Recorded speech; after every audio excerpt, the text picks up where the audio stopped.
Good evening. Good evening, everyone. It's 7 o'clock. I'd like to start on time. Here we go. In accordance with Section 5 of the Open Public Meetings Act, be advised that a notice of this meeting was made by posting on the bulletin board in Town Hall and forwarding to the officially designated newspapers that this meeting would take place at Town Hall at 7 p.m. on Tuesday, June 20th, 2023. Meeting details and the draft agenda were also posted on our township website. Please all stand to salute the flag. I pledge allegiance to the flag of the United States of America and to the republic for which it stands, one nation, under God, indivisible, with liberty and justice for all. Roll call vote, please. Mr. Common? Here. Ms. Pruitt? Here. Ms. Romano? Here. Deputy Mayor Banayak? Here. Mayor Miggins? Here. Thank you. Thank you. May I have a motion to approve the agenda? May I have a second? Second. All those in favor? Aye. Any opposed? None. May I have a motion to approve the May 16, 2023 Township Committee minutes? May I have a second? Second. All those in favor?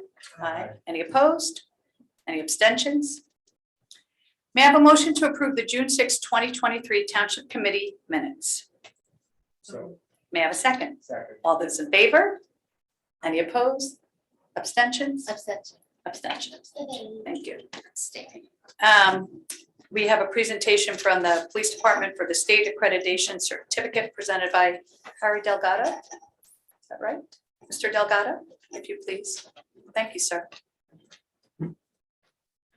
He's the New Jersey Chief of Police Association.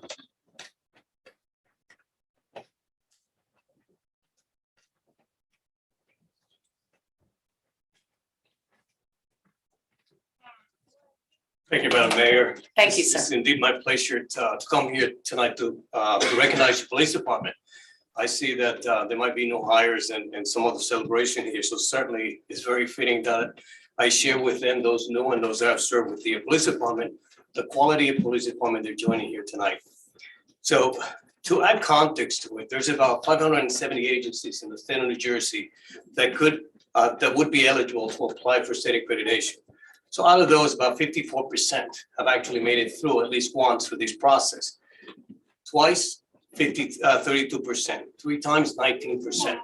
The Melbourne Police Department has gone through this 4 cycles, so that puts them in a very exclusive group of law enforcement agencies that have made this commitment to excellency of policing.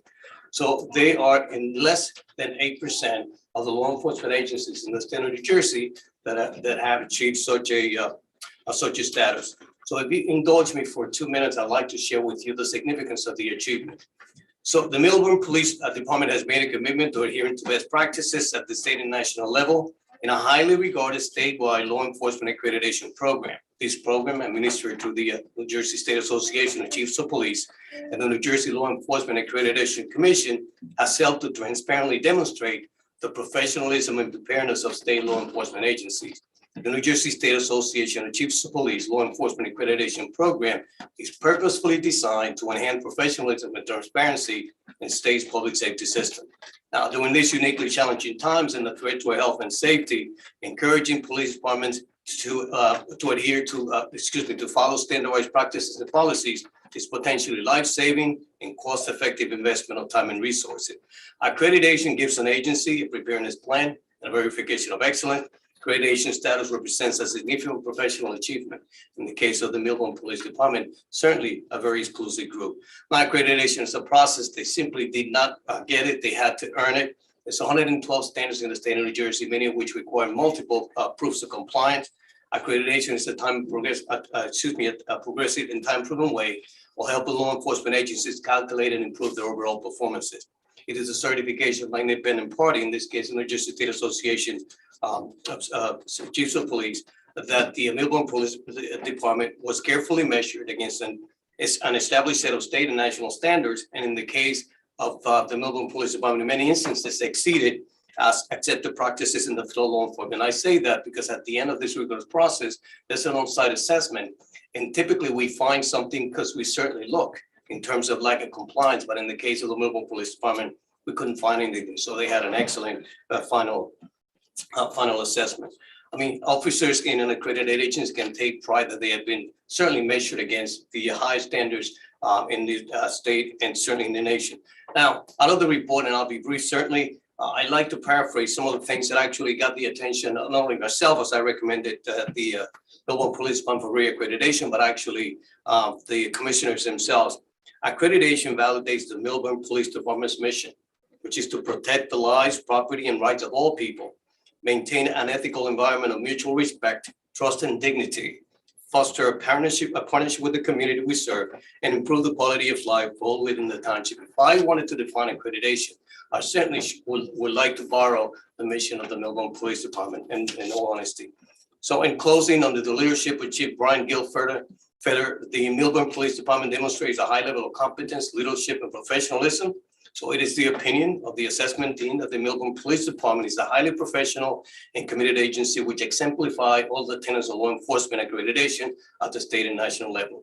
It's indeed my honor here tonight on behalf of the New Jersey State Association of Chiefs of Police and the New Jersey Law Enforcement Commission to congratulate Chief Brian Gilfeder, Accreditation Manager Lieutenant Mark as a party, the members of the Millville Police Department, the mayor, the council, and those citizens that they so proudly serve for having achieved such an exclusive in joining an exclusive group of law enforcement agencies that make this commitment, important commitment to excellence in policing for the fourth time, no less. So to all, indeed, congratulations.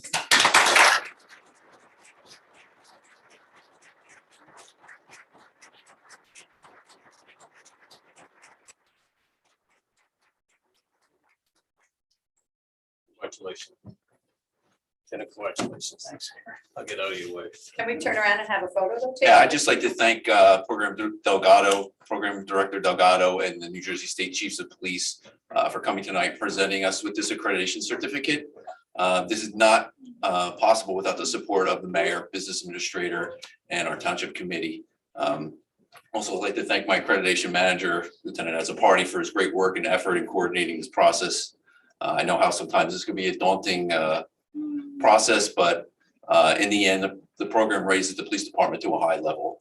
This is something the police department we strive every day, but none of this could be possible without our men and women of the police department and the dedication that they provide.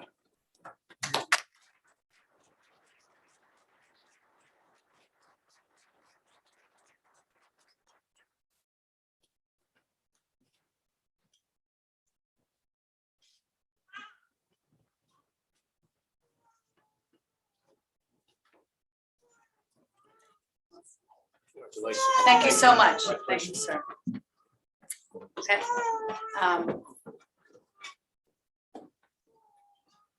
We have some personal appointments to make this evening, so Chief Gilfeder, if you would be good enough.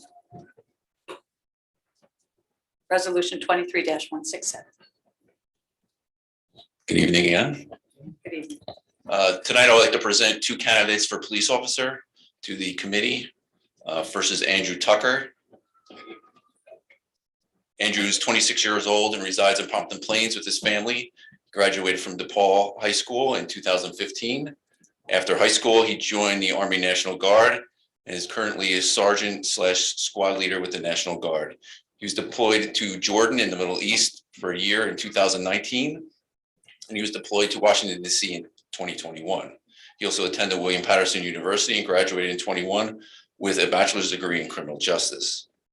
He comes from a family of law enforcement officers, which includes his uncle and his father, Charles Tucker, who was a retired captain with the Passaic County Sheriff's Office. He'll be attending the Morris County Police Academy starting July 10th.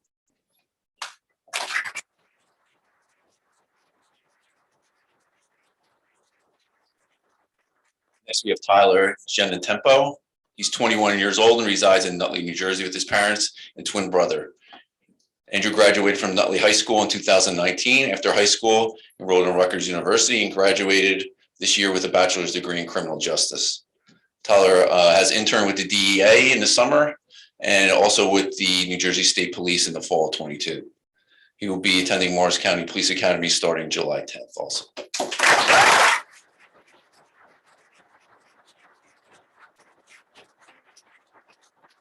May I have a motion to approve resolution 23-167, which confirms the appointments? May I have a second? Second. Roll call vote, please. Mr. Cohen? Yes. Ms. Prupus? Yes. Ms. Romano? Yes. Deputy Mayor Banayak, Yes. Mayor Miggins. Yes. Thank you. Thank you. Ms. Gaddy, you'll now administer the oath of office. Thank you. Mr. Tucker, if you'd come up first, please.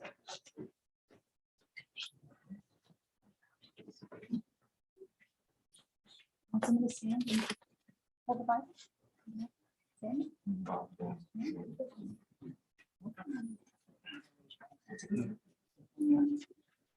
On this one. I state your names. I, Andrew Tucker, Do solemnly swear do solemnly swear I will support the Constitution of the United States I will support the Constitution of the United States and the Constitution of the State of New Jersey, and the Constitution of the State of New Jersey, and that I will faithfully discharge and that I will faithfully discharge the duties of police officer the duties of police officer of the Milburn Township Police Department of the Milburn Township Police Department according to the best of my ability, according to the best of my ability, so help me God. so help me God. Congratulations.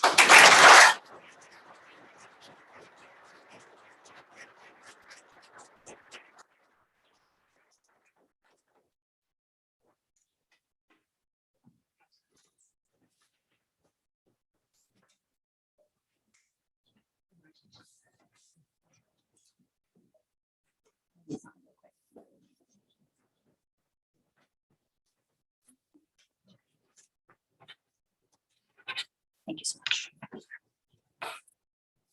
Tyler?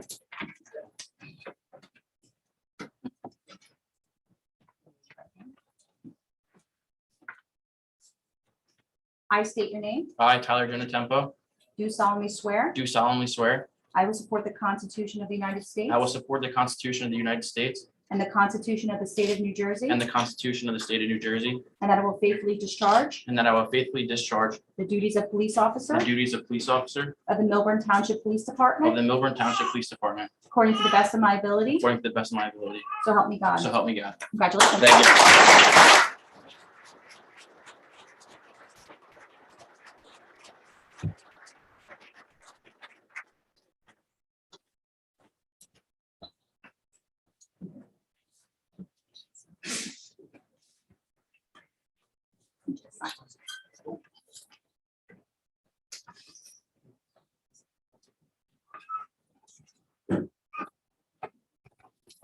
Thank you. Well, we have a very exciting night tonight, John. I think this is one of my most favorite nights of the year, is when we present awards to our finest. Chief Gilfetta? Back on. Back on. So tonight we'll also be giving out our Commendation Valor Awards for the year 2022. First up is Detective Royce, Detective DeRosa, and Detective Sergeant Barbosa now.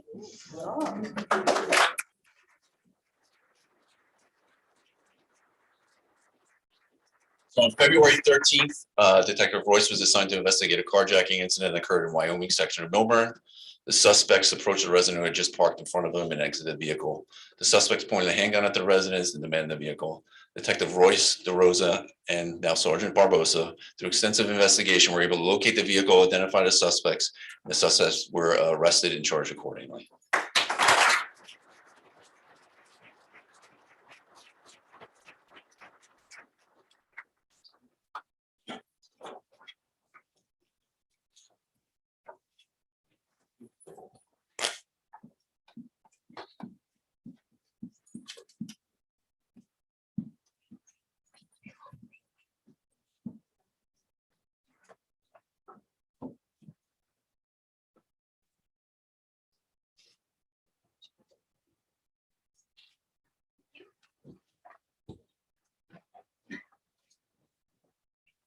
Up next is Officer O'Neill, Officer Seabohm, and Detective Royce.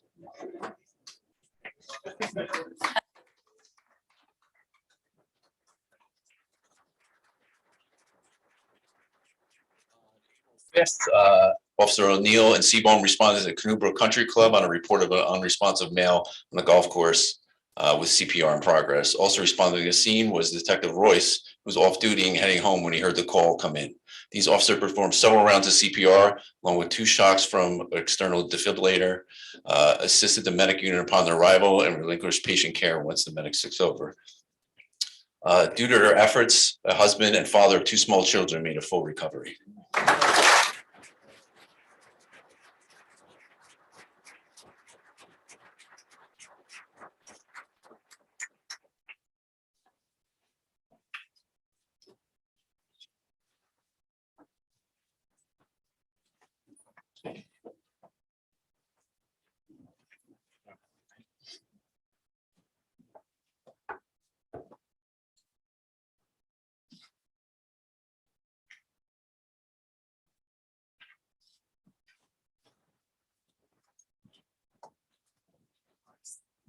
Next up, we have Detective Royce, Detective DeRosa, Detective Mendelson, and Detective Rebella.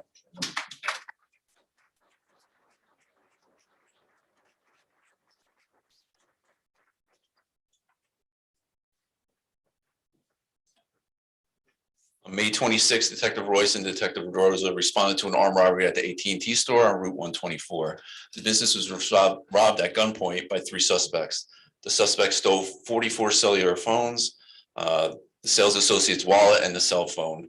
Detective Mendelson and Rebello processed the scene for evidence while updating Detective Royce and DeRosa with information as they tracked the suspects. Detective Royce and DeRosa tracked the suspects down in Fort Lee, where they were arrested, their foot pursued and charged accordingly. Through investigative means, Royce and DeRosa recovered all proceeds, 44 stolen phones, the sales associate's wallet, and the cell phone, and a handgun that the suspect used to commit the robbery.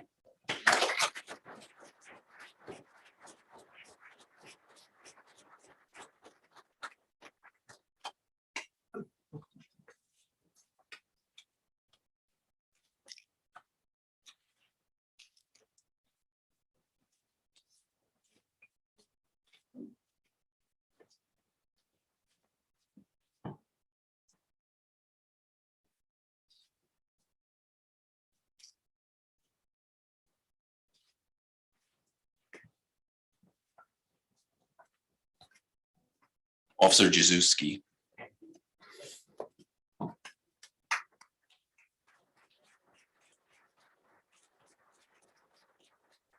July 23rd at approximately 19:29 hours, Millbrook Police Department received a dispatch on reporting missing juvenile. Parents reported that the juvenile left the residence at approximately 1200 hours and not returned. Parents are advised that she was 14 and her daughter she has been in contact with her daughter via text message, and the juvenile was still in possession of her cell phone. The initial information was provided. Patrol units began to canvass the area in South Mountain Reservation. Officer Jazuski responded to the watch commander's office and became aware of this incident and advised the undersigned that he was familiar with the juvenile and had established a good rapport from a previous incident with this juvenile. Due to this familiarity with the juvenile, Officer Jazuski immediately made his way to the scene. And on scene, he was able to make contact with the juvenile via phone call. He also identified himself to the juvenile and she remembered him. Officer Jazuski was able to determine that the juvenile appeared to have altered mental status due to being disoriented and became uncooperative and then started hanging up the phone several times. The juvenile would not give her exact location and appeared to be in some type of medical emergency. It should be noted that the temperature in the day was in excess of 98 degrees throughout the day. Officer Jazuski was able to get the juvenile back on the phone and was able to hear emergency sirens in the background through the juvenile's phone and determined that the juvenile appeared to be near the intersection of Glen Ave and Brookside Drive. All Millburn relocated near the location with their police vehicles and our drone unit. Officer Jazuski made his way through the densely wooded area at the time and searched for the juvenile while on the phone. Was able to locate the juvenile who was in serious medical need at the time and suffering from heat stroke.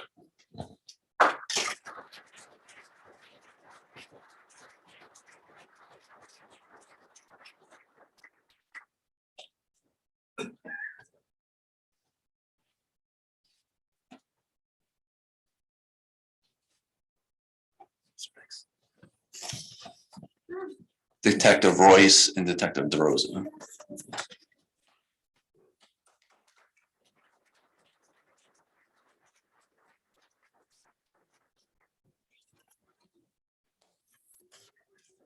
August 5th, Detective Royce and DeRosa, while monitoring law enforcement communications, learned of a stolen vehicle casing prestigious country clubs in the area.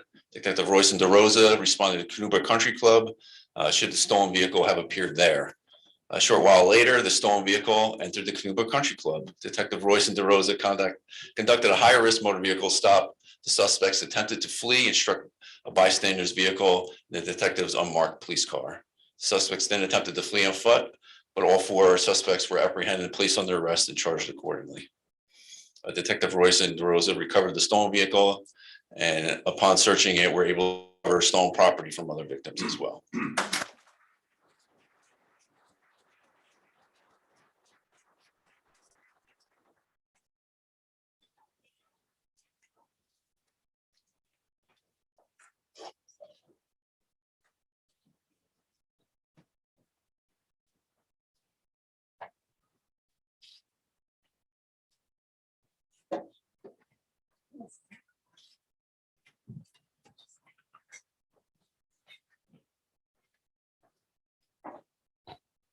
Detective Royce and Detective Rebello. Somebody works a lot.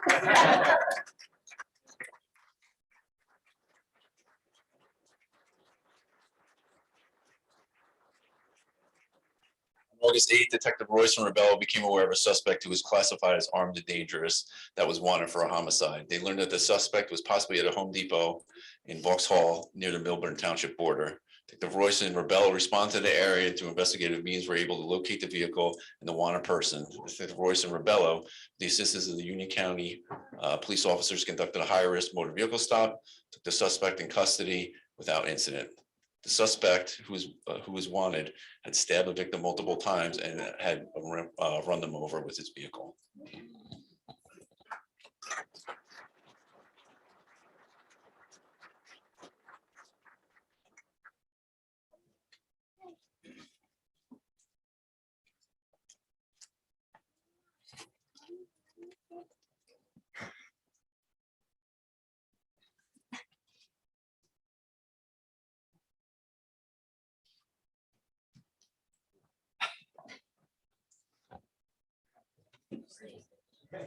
Officer Lyons, Officer Gofar, Officer Jazuski, Officer Bafano, Officer Dundon.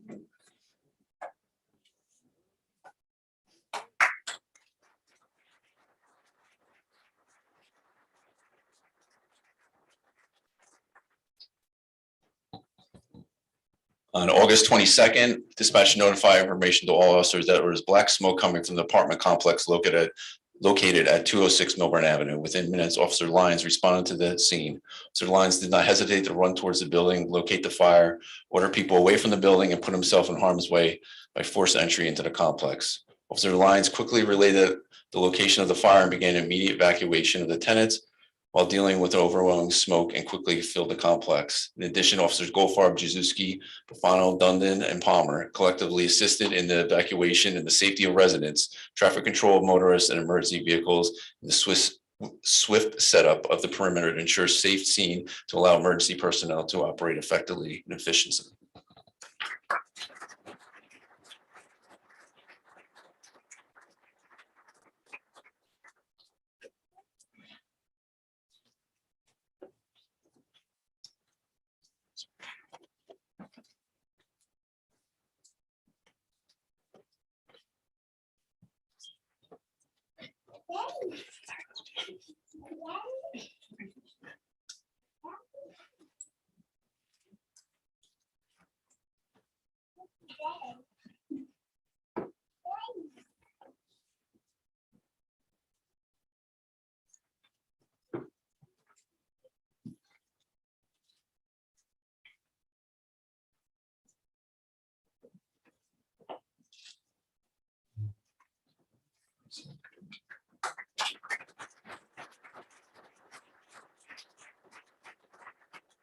Officer Kerwin.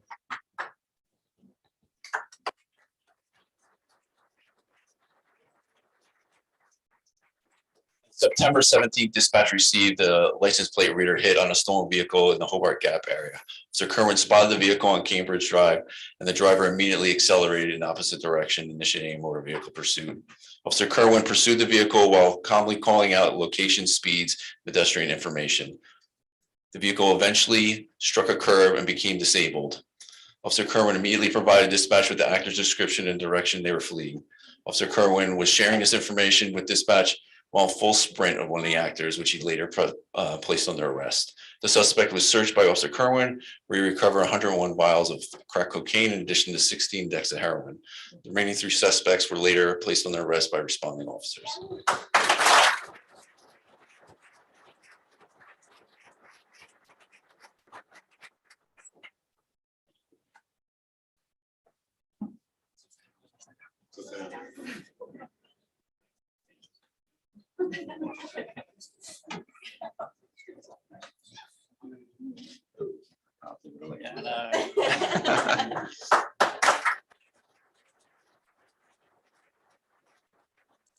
This is Herrera and Carroll.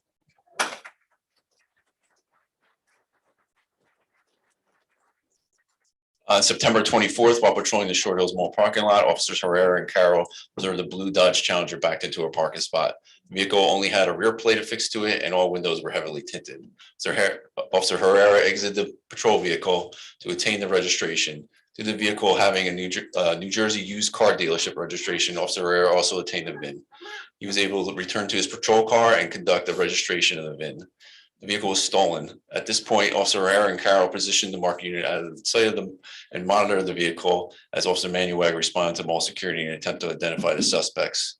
Officer Manuag was able to locate the single suspect occupant that had exited the vehicle and provide the suspect's description, located in Burberry. Officer Herrera and Carroll entered the mall towards Burberry, and at this time, they closed the distance on the suspect, who was immediately restrained by Officer Herrera and Carroll. After the suspect was removed from the mall, he was brought to the police car parked outside and conducted a search of the suspect. The search of the suspect revealed that he was concealing a loaded handgun in his underwear.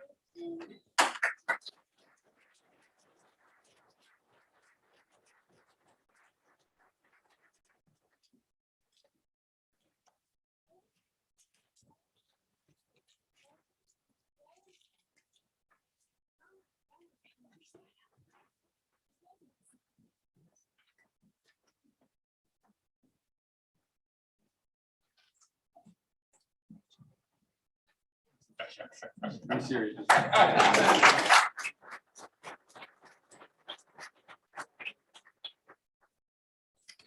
Officer Delakian and Kerwin.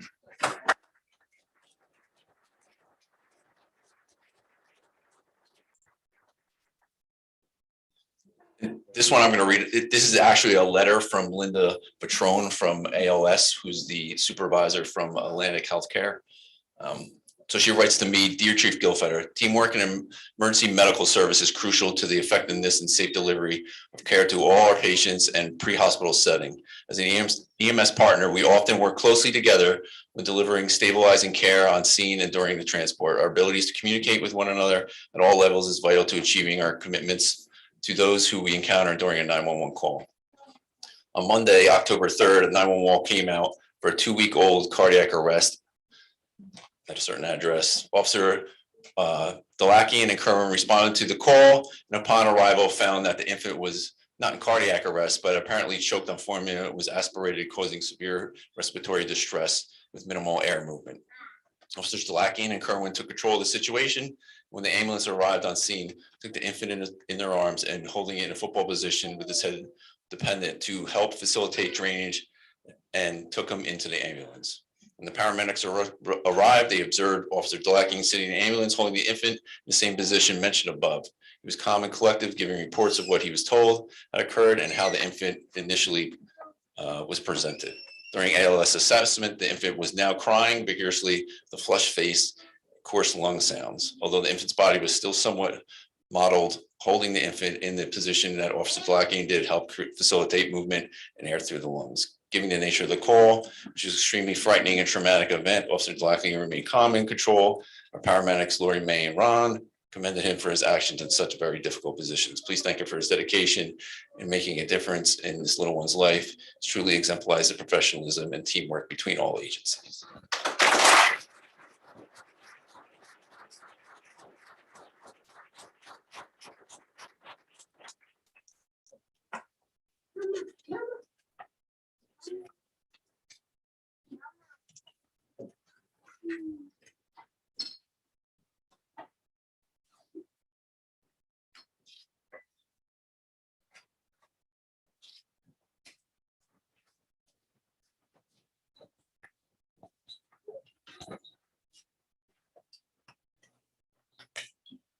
Officer Larkham, Kelly, and O'Neill.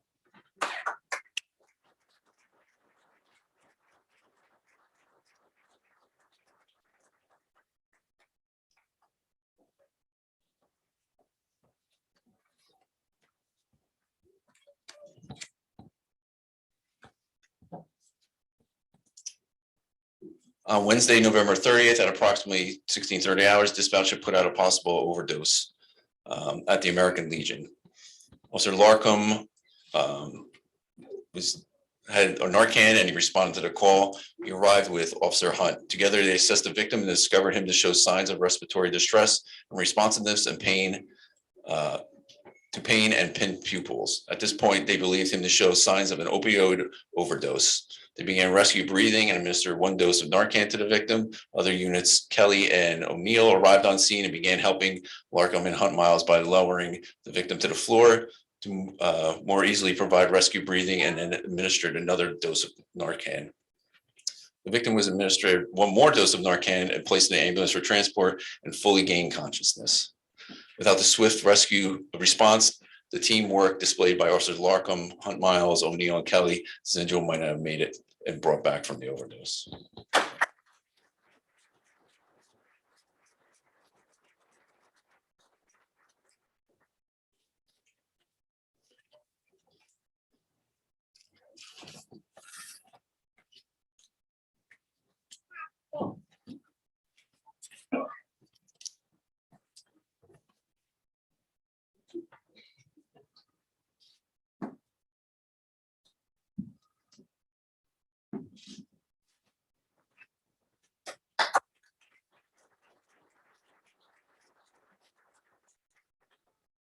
Lieutenant Tavares.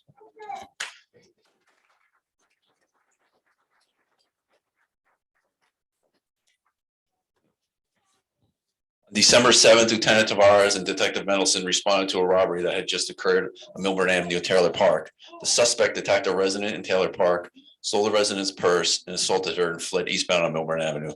Lieutenant Tavares and Detective Mendelson canvassing the area, located the 2 suspects, placed them under arrest without incident.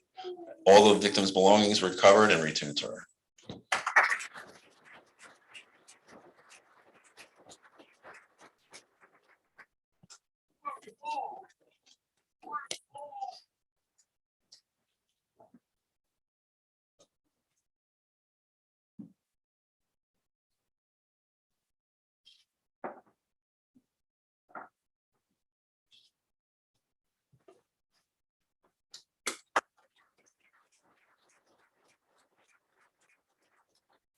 Last one. Officer Seabaum, Officer Nassim, Officer Frisch, Officer Griffin.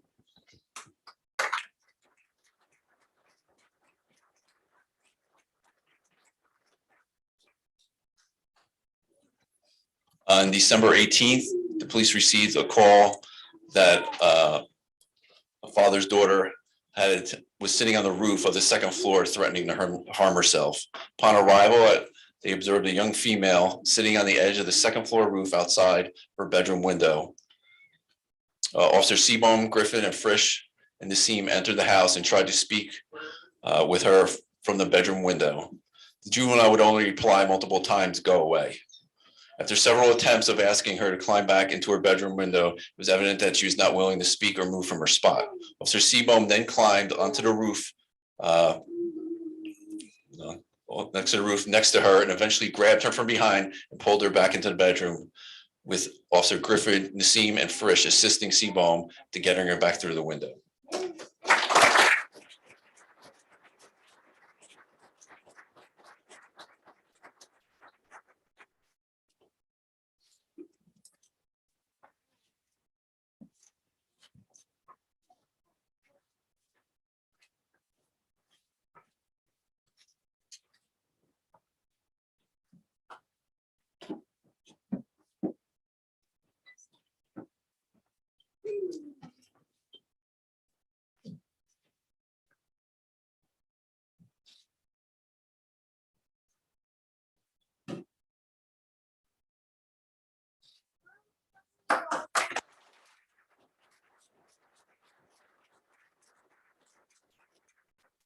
Concludes our awards.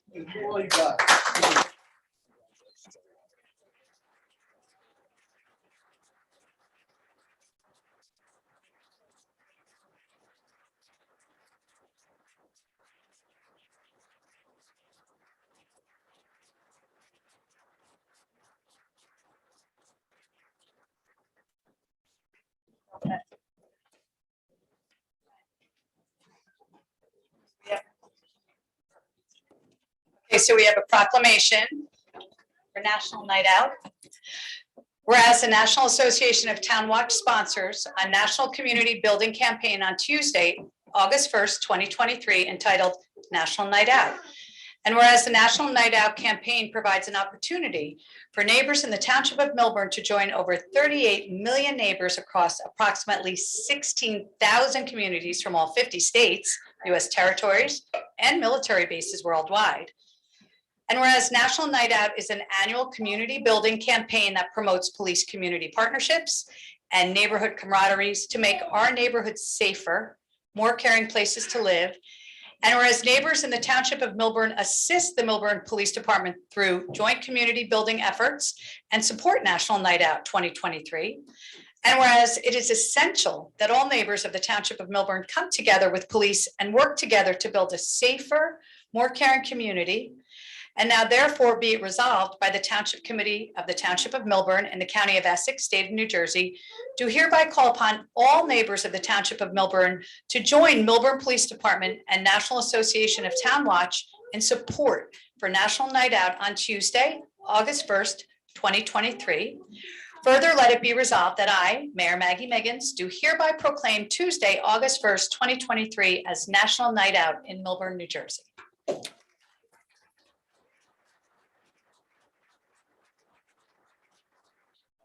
Please, everybody come out, or like the mayor said, it's August 1st from 6 to 9 p.m.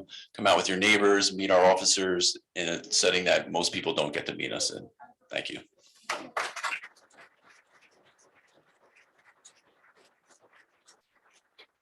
Committeeman Michael Cohen is just going to give out a proclamation to the chairman of the Rec Commission, Mr. Nick Romano.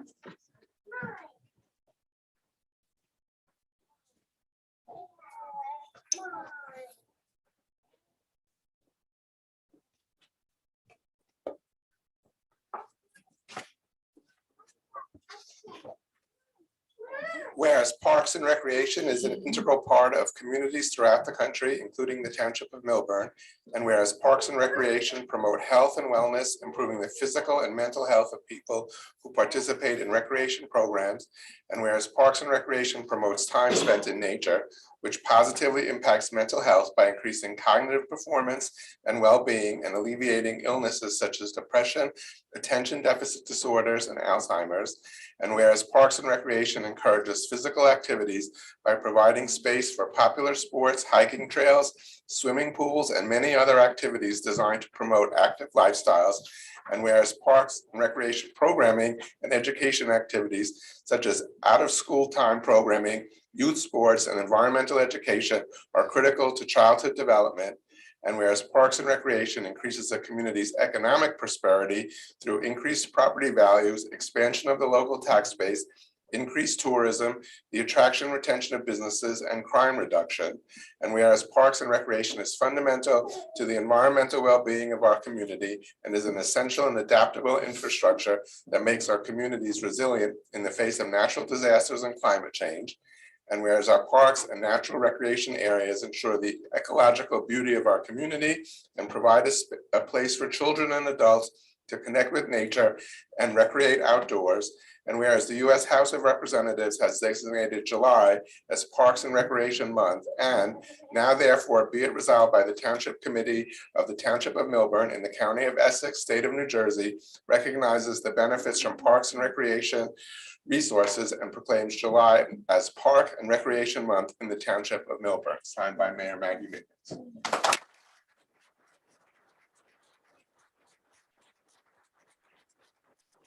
On behalf of the Millburn Recreation Department and the Millburn Recreation Township, or the Millburn Recreation Committee, I humbly and proudly accept this award.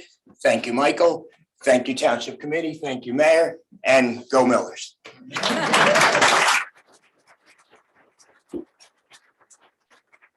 I'm sure everyone would love to stay for the rest of our meeting. However, we'll take a 5-minute break.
Even Stephen. Okay, and we're back. Thank you. To an unforeseen emergency, Ms. Romano had to exit the meeting today. Reports? Ms. Prubus, do you have any reports for us this evening? No reports. No reports. Mr. Cohen, any reports? Only that I attended the Juneteenth celebration at the library. It was very well attended and very meaningful celebration. Thank you very much. Mr. Vinayak, do you have any reports for us this evening? Yes, Mayor, we had a pedestrian safety advisory board meeting and flood mitigation meeting. Both went very well. We had a long conversation on pedestrian safety advisory board. The next meeting will be in August now, one meeting in August, and then it will be meeting every 2 months after that. We were having those meetings every month. In the past, it was every 2 months. We increased, and when we saw the participation from the residents, it felt like every 2 months works better. So we are back to the old schedule. Thank you. Thank you, Mr. Vinayak. Mr. Molman, do you have any reports? No? Ms. Gaddy? No? Mr. McDonald? Yes, just two brief reports. The township has been working on a new website, a revamped look. That website is going to launch on June 27th. There will be communication going out in a press release tomorrow, as well as some marketing materials about the new website. Essentially, the new website will have a new look, a cleaner look, some larger icons than the small buttons that are now on the left-hand side. There'll be large buttons in the middle of the website. It'll be more accessible for those that are trying to utilize the website that may have disabilities. And it will provide more access to frequently used links, as it is, as was determined by analytics of the website, but everybody can look for that on June 27th. Summer hours for town hall and those non-union employees will begin on Monday, June 26th. Essentially, that means town hall will open at 8 a.m. and close at 4:30 p.m. Monday through Thursday, and will be open on Fridays from 8 a.m. to 12 p.m. And that is all I have for reports. Thank you. Mr. Mariziti, anything for us? The township has kept us busy in the meantime, but I don't have any particular report. Fabulous. Thank you so much. Okay. Public comment. When invited to speak, please come to the lectern, clearly state your name and whether you are a Millburn resident and or property or business owner, and speak loudly so that your comments may be understood by all and properly recorded. Please do not provide your full address, seeing our meetings are recorded and are readily available to the public. For the convenience of our community, there is a remote option available. If you called in and would like to comment, please press *6 now. If you're attending by computer or electronic device, please click the raise hand button. All members of the public wishing to speak will be put into the queue to address the committee. To help facilitate an orderly meeting and to permit all to be heard, speakers are asked to limit their comments to 1 3-minute session. You will be prompted when there is 30 seconds remaining. Each individual will be given 1 opportunity to make their public comment. Please be patient and we will address each member of the public that wishes to speak. This is a business meeting and please do not address professionals or staff directly, and please do direct your comments to me. A reminder, we are all neighbors and personal attacks are strongly discouraged. I will now open the public comment period.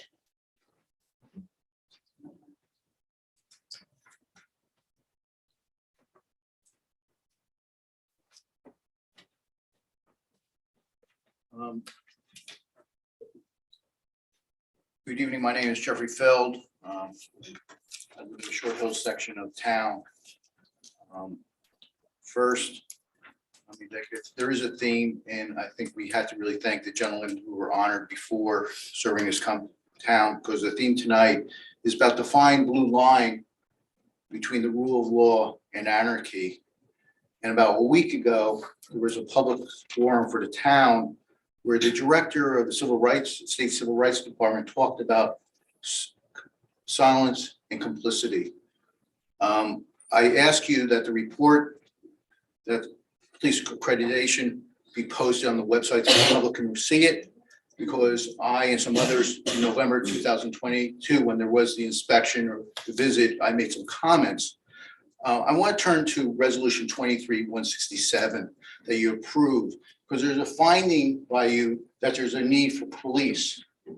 I don't know when that need arose, did it arise, or the accreditation report, because during the budget process, I asked, when we had the public forum, did we have adequate manning? At that time, I was told we did, but based on this new resolution, it says that there's a need. When did that need occur? In addition, again, I am pro for the police. Those 2 new officers, are those positions funded in the budget that was adopted a couple months ago? I don't know the answer to that, because when you look at the user-friendly budget for the last few years, when you look at public safety, the number has stayed constant over the years. So I don't know if these 2 officers are replacing people that are going to retire by the time they come out of the academy. I don't know that answer, but I think the public. As to the bill list, Resolution 23-168, I have a question about the pay station. There's a $170,000 payment to the pay station, but it's coming out of the snow trust. I don't understand that.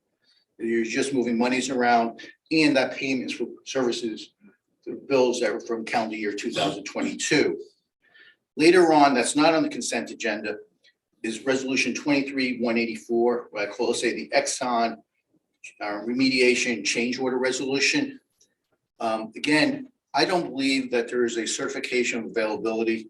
That's standard. Now, where is the money coming to pay for this change order? 2, because of environmental concerns on 9 Main Street, cumulatively over the years, how much have we spent for remediation? Even though this resolution goes maybe to this company, but this, I think, remediation has been going on for decades. So I think the public should, in light of 9 Main Street, have some idea of what cost of remediation that we could be confronting. Thank you. Thank you, Mr. Feld. Thank you, Mr. Feld.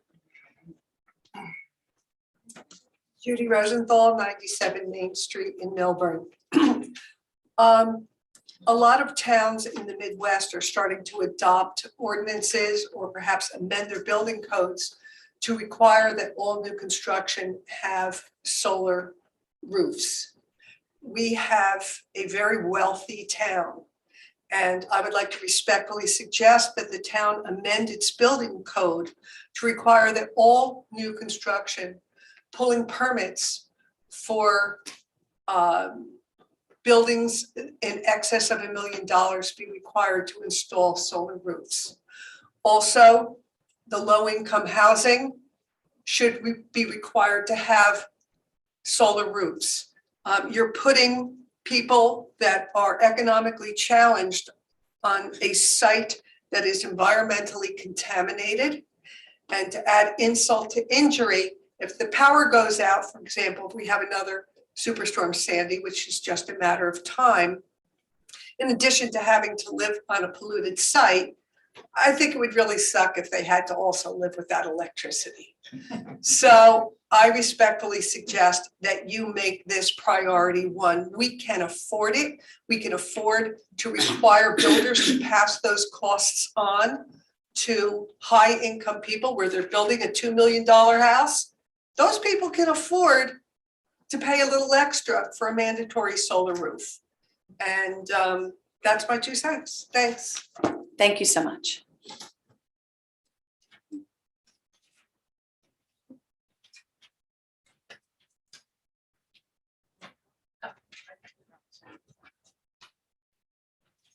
Sorry about technical difficulties. So, hi, Maggie, how are you? This begins. Tara, it's so nice to see you. I hope you had a nice time off. Okay, I wanted to start. I have a couple just quick things. I'm still waiting. I'm going to address this to Alex and Mr. Marziti and Maggie, she's aware of it, Ms. Miggins. I'm still waiting for all the stuff on 5G that I've requested since 2/23. And I'm assuming, I'd really like you to tell me if you're going to give it to me or not. Tara brought that up in the meeting and you openly admitted that Mr. Lupo was not hired as counsel for Milburn Township. So your statement or your third excuse for not giving me the documents, I think it was your third, maybe second, was that it's attorney-client privilege. So you gotta decide what you're gonna do with that or what story you're gonna tell, but stick to something. And thank you very much, Tara, for showing, ethics and honesty and opening up that. So I'm very thankful. So that was very important to me. And I just want to bring out something. I was sitting in a planning board meeting, or maybe it was a zoning, I can't remember. I'm not that expert on anything. And I was really concerned that I think I spent like 2 hours on this Torino shop asking this poor guy a million questions. Like, it was like just ridiculous. I mean, the guy was grilled to death. I mean, I've never seen anything like it. And, some of it was legitimate. And then the entire 9 Main Street project was blown off that night because they spent so much time on that. And I was actually just took some time to look at the designs of 9 Main Street. And I was so concerned because it looks like 1940 Soviet style public housing. And we talk about that housing as being sustainable and beautiful and gonna make the people, the residents in that feel good.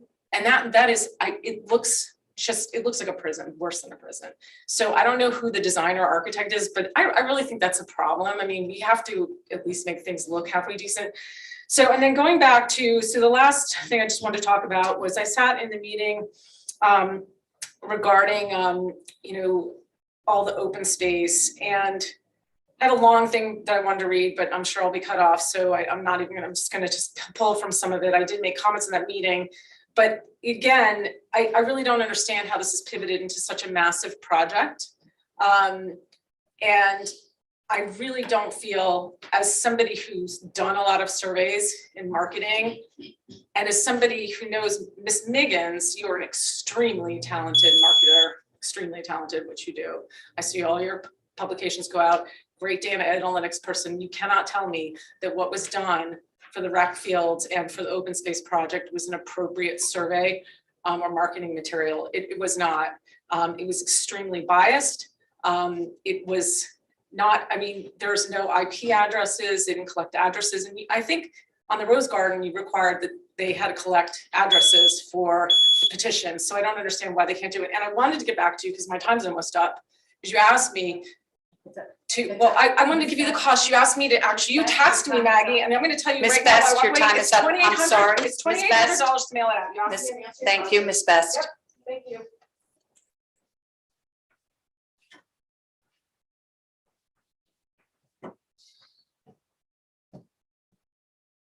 Hi, Ben Stoller, 422 Landing Avenue, Melbourne. Over the last month or so, I've had a chance to go out with and enjoy the many events that we've had. We had a great Memorial Day parade. The event tonight was fantastic. The Mikey Sherrill event for Stop Gun Violence was fantastic as well. I was just got back from a little jet lag from 2 weeks overseas, 7 countries in 14 days. And I tell you, on the way home, there was no better place I wanted to be than back home in Melbourne, where I raised my kids, where we live, we enjoy the small bucolic way of life. The one troubling thing I have really is that, I've been a lifelong registered Democrat, and now I'm running for township council and such. And I have to run under, I'm running under a Republican ticket because the Democratic Party left me a long time ago. But the whole idea of running for township committee can be done in a civil manner. I was at the Mikey Sherrill event at the Stop Gun Violence by Jay Moriali and such. And, one of the most disturbing things I've ever had happen to me in this city happened in this township. And I was taking a picture with Mikey, with my little daughter, 11 years old. And Bruce Kramer starts yelling out, he's a Republican, like a madman. And listen, we don't need that hate in Melbourne. Maggie just put a program together on hate. We had a lot of people there. We had a lot of luminaries there. But please, let's try to stay civil in this town because it's about the children. Thank you. Thank you, Mr. Stoller. Anybody online, Mr. Mullman?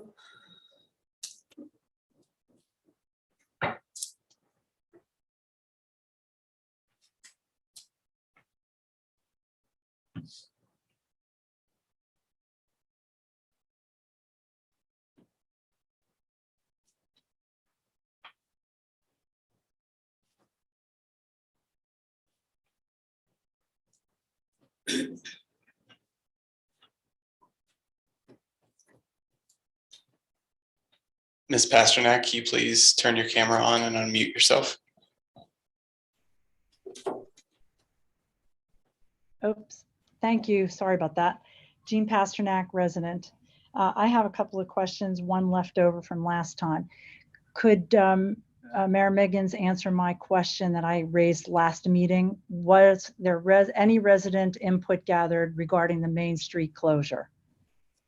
Second question I have is the 2 new officers that have been hired. Can you shed some light for us as members of the public as to how these officers will be deployed? In what capacity will they be assigned at what times? Will we have more coverage in the evening hours where many of the crimes are being committed? My third question is, does the Milburn Township Committee support a bill being put forward in the New Jersey Assembly by Assemblyman Joe Danielson, who's a Democrat, to overhaul Oprah? Public advocates have been deeply critical of the proposal, as well as former Senator Loretta Weinberg. She was the Senate leader. She called the proposal outrageous, and she said it's going to be a big step backward in terms of transparency to the public. So I wondered, do you have a view on that? Have you been in contact with our assembly representative, our senator representing our district, and what is your view on that? And then the last question I have is, I was doing some research, and I cannot find any other example, but I wondered if you could confirm. Is it a fact that you and Deputy Mayor Viniak were the first elected officials in Milburn, as well as Essex County, to have a recall effort initiated against you by constituents?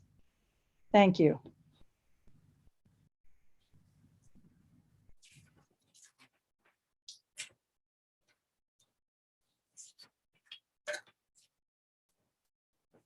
Anyone else, Mr. Molman? I will now close public comment period. This time, the professionals and committee members may directly answer any questions made by the public. Let me start. Ms. Prupus, would you like to start? Alex, can you just explain how we got to the point of hiring the 2 officers that are tonight? Yeah, so yeah, I want to be clear that those 2 officers are replacements of retirements. They are not in addition to the table of organization. And actually, and that's because we received 2 retirements that are actually taking effect on July 1st. So, those are just replacements. So yes, they are budgeted. Thank you. And tonight is the time for public input on Main Street closure. So Ms. Pasternak just asked. No. If no, did we do that already? Yep. Oh, This is at the last meeting. sorry, we already did that, and I was not here at the last meeting. And all right, tonight we're just amending the sidewalk. Got that, cafe. The remediation. When we get to that, will the public be able to ask questions specifically or about the remediation and this process, or should we give them that information now? Kind of a little bit of a history. Well, I think we have that resolution separate so that Mr. Pally and But I mean, will the public be able to ask questions? That's not my decision. Right, so Maggie, will the public be able to ask questions at that point about that resolution 23-184?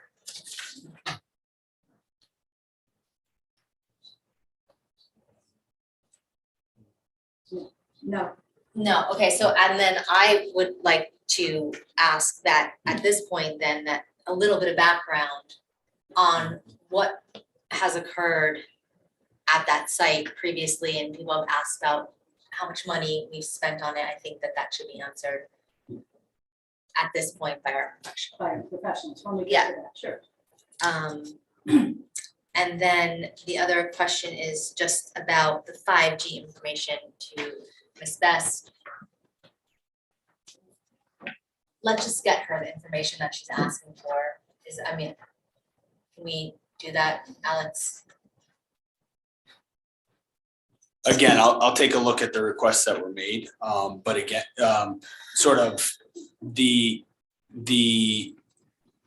if there is anything sort of 5G related, it would be consultative and deliberative, or it'd be a draft of a document. It would be something prior to the township committee even seeing it. So I think that we need to just review the information that was requested. And to Ms. Best's point, make sure that, whatever reason was provided is accurate, or if there is a different reason as to why that information is not provided, we'll give that. Okay, but when's the township gonna see that information, or the township committee? I can't necessarily determine that at this moment, because I think obviously other things have been prioritized. But we can do that as soon as the committee would like. Okay, but there's a report, or There's a documents, there's a draft ordinances. Well, I think you can just get that out to the committee. That's fine. We can look at it as a draft form. Great, no, that's all I got, thanks. Mr. Cohen? Mr. Benaya?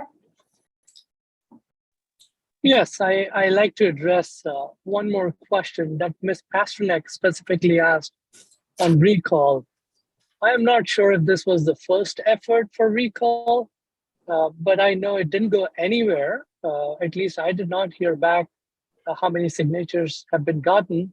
All I can say is this is the first time ever a person of color got elected to Melbourne Township Committee. And I am that first person of color got elected. So if there is ever first, that is my answer to her. The recall. Thank you, you. Mr. Benaya. Thank you, Mr. Benaya. Oh my Excuse me, God. excuse me, One was white. Excuse and one me. was Indian excuse me, this is a business meeting. Excuse me, Yeah, but that was. this pretty is a silly. business meeting. That was silly. That was silly. Business meeting, gentlemen. We're conducting the business of the town. Thank you. Mr. McDonald, do you have anything you'd like to? Yeah, I would just like to address Mr. Feld's question about the pay stations directly. So those pay stations were purchased from insurance proceeds that we received as a result of Ida. They were damaged during the storm. The storm trust is where we place funds that we received, whether it was from FEMA or whether it was from the insurance company. That's why those pay stations were purchased out of that trust. It says snow trust, not storm trust. Understood. Anything else?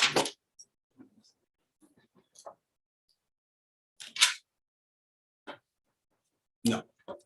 Mr. Marizzi, did you have anything? I have nothing to say. We have nothing to say. Thank you very much. The Township Committee, I have one other thing. Can we just announce the Main Street closure that's happening? When is it gonna start? To the township? This week. Oh, great. Oh, no. you missed the reports, but Oh, well, I think it's important to let the I'm township know sorry, that that's yeah, I'm happening. sorry, I had a family emergency that I had to attend to, but it was important that I come back, so I've got my phone here just in case that I need to leave, so please accept my apologies, so I would like to read my report if I please, thank you. So I just want to thank Steve Grillo and Amanda and the Girls Night Out Committee for a huge successful Girls Night Out. Over 70 communities were represented, and they were able to do that by registration. They captured all the zip codes. Over 500 people had pre-registered for the event. It brought many visitors into our town. The Main Street Pedestrian Mall opening is this weekend.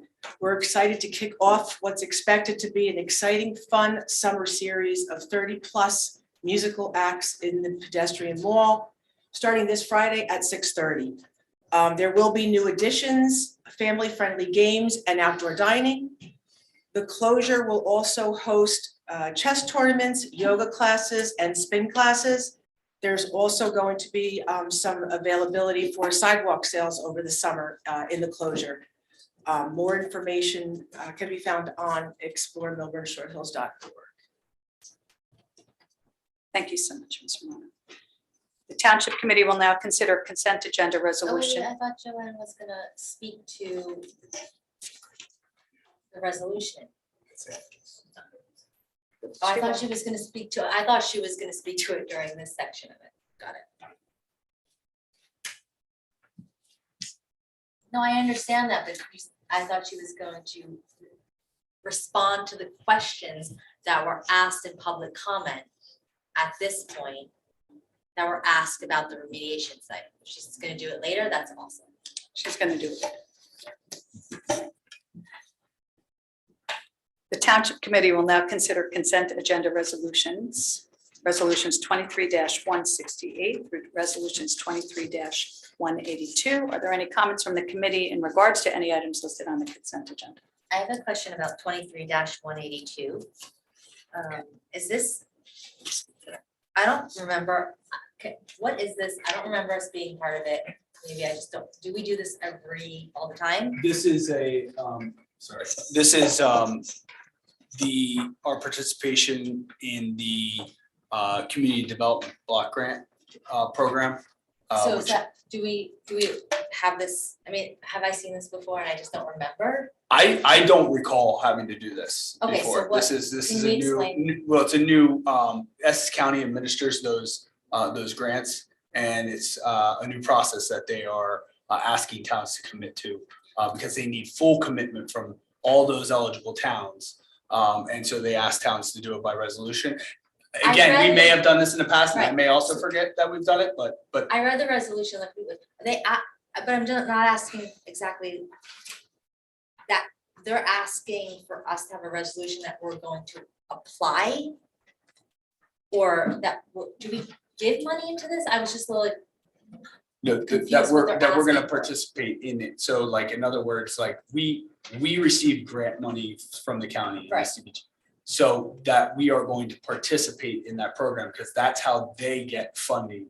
That every community that is eligible in that program is participating. So if not every town participates, then they don't get that full funding. So they're asking for a resolution to confirm that we're going to participate in that. And it's for a 2-year, yeah, I don't remember ever seeing this before. I don't recall either, but maybe there were issues with their ability to get every town to participate. And so they're asking this resolution of commitment from the committees. Okay, got it, thank you.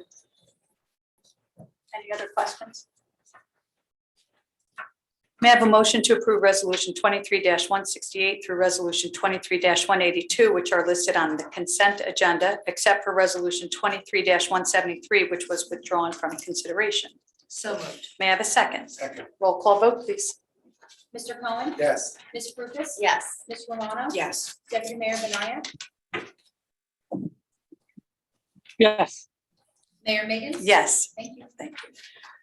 Resolution 23-183, it's confirming permitting the display of fireworks at Canoe Brook Country Club. Are there any comments from the committee in regards to resolution 23-183? None? May I have a motion to approve resolution 23-183? So moved. May I have a second? Second. Roll call vote, please. Mr. Cohen? Yes. Ms. Lucas? Yes. Ms. Romano? Yes. Deputy Mayor Benaya? Yes. Mayor Miggins? Abstain. Now we'll come to 23-184, which, Wait, I have to go back. Is 23-183, was that just not part of consent because you were abstaining? correct, yeah. Joanne, please, if you would give a history to the Exxon gas station and how long this has been going on and what's been accomplished so far, and where, you have to be green. And what exactly we're asking for, that would be terrific. Thank you, so that Thank the you, public Mayor. knows. Thank you. Thank you, Mayor. I appreciate it. So what the Township Committee has before it tonight is a proposal from TRC Environmental Services in the amount of $51,700 for the next phase of the remediation work that TRC has been undertaking. To my left is Jeff Powley, who is a licensed site remediation professional with TRC rather, and he's been the LSRP on this matter for years now. And for the public, LSRP, would you just? It's a licensed site remediation professional, somebody who meets certain credentials, has taken an exam, and has to maintain certain hours of continued education, things like that. So this is all with regard to the property that is now known as Municipal Lot 1. This property has been, as I said, under remediation for many years. The township has owned this property for many decades. In the 1970s, it was being leased to private operators to be operated as a gas station, as an Exxon, trading as Milburn Service Center. And in, I think it was the 80s, there was a discovery of some discharges from underground storage tanks that were located on the property. Specifically, there were 18 underground storage tanks, all of which have since been removed, but there were discharges from one or more of those tanks. The tanks were pulled, soils were excavated, and in 1992, the township sued the operator and the operator's insurance carrier. That lawsuit resulted in a settlement agreement with those parties for a lump sum payment in exchange for the township assuming responsibility to remediate the site. That was in 1992. So since then, and I myself have only been involved watching this matter since 2013 or so. But since then, lots of investigation has occurred. There's been delineation, certainly of groundwater, most heavily of groundwater. The work has really involved delineating the groundwater contamination. There was an enhanced anaerobic bioremediation activity a couple of years ago with the prior LSRP, which involved injections of gypsum slurry and Epsom salts into the groundwater in order to encourage the remediation of the contaminants.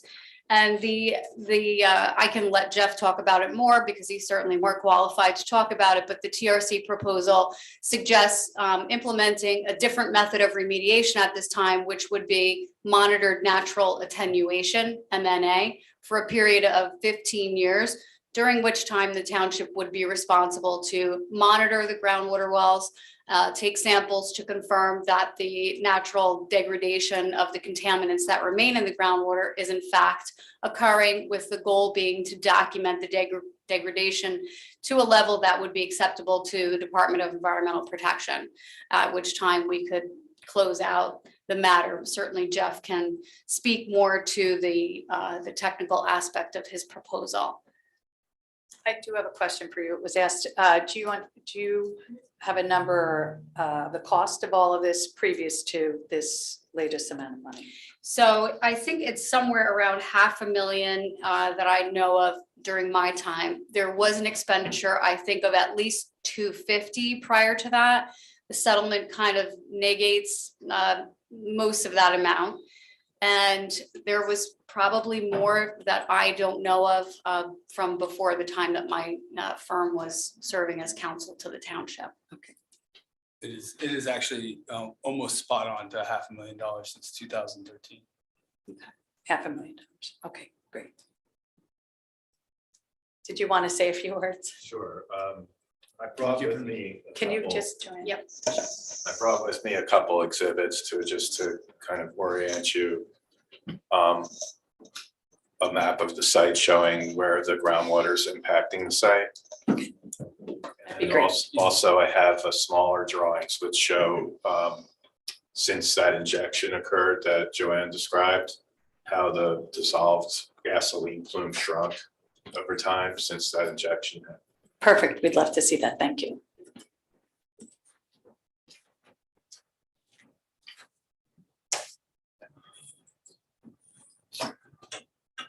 So, do you mind? Sure.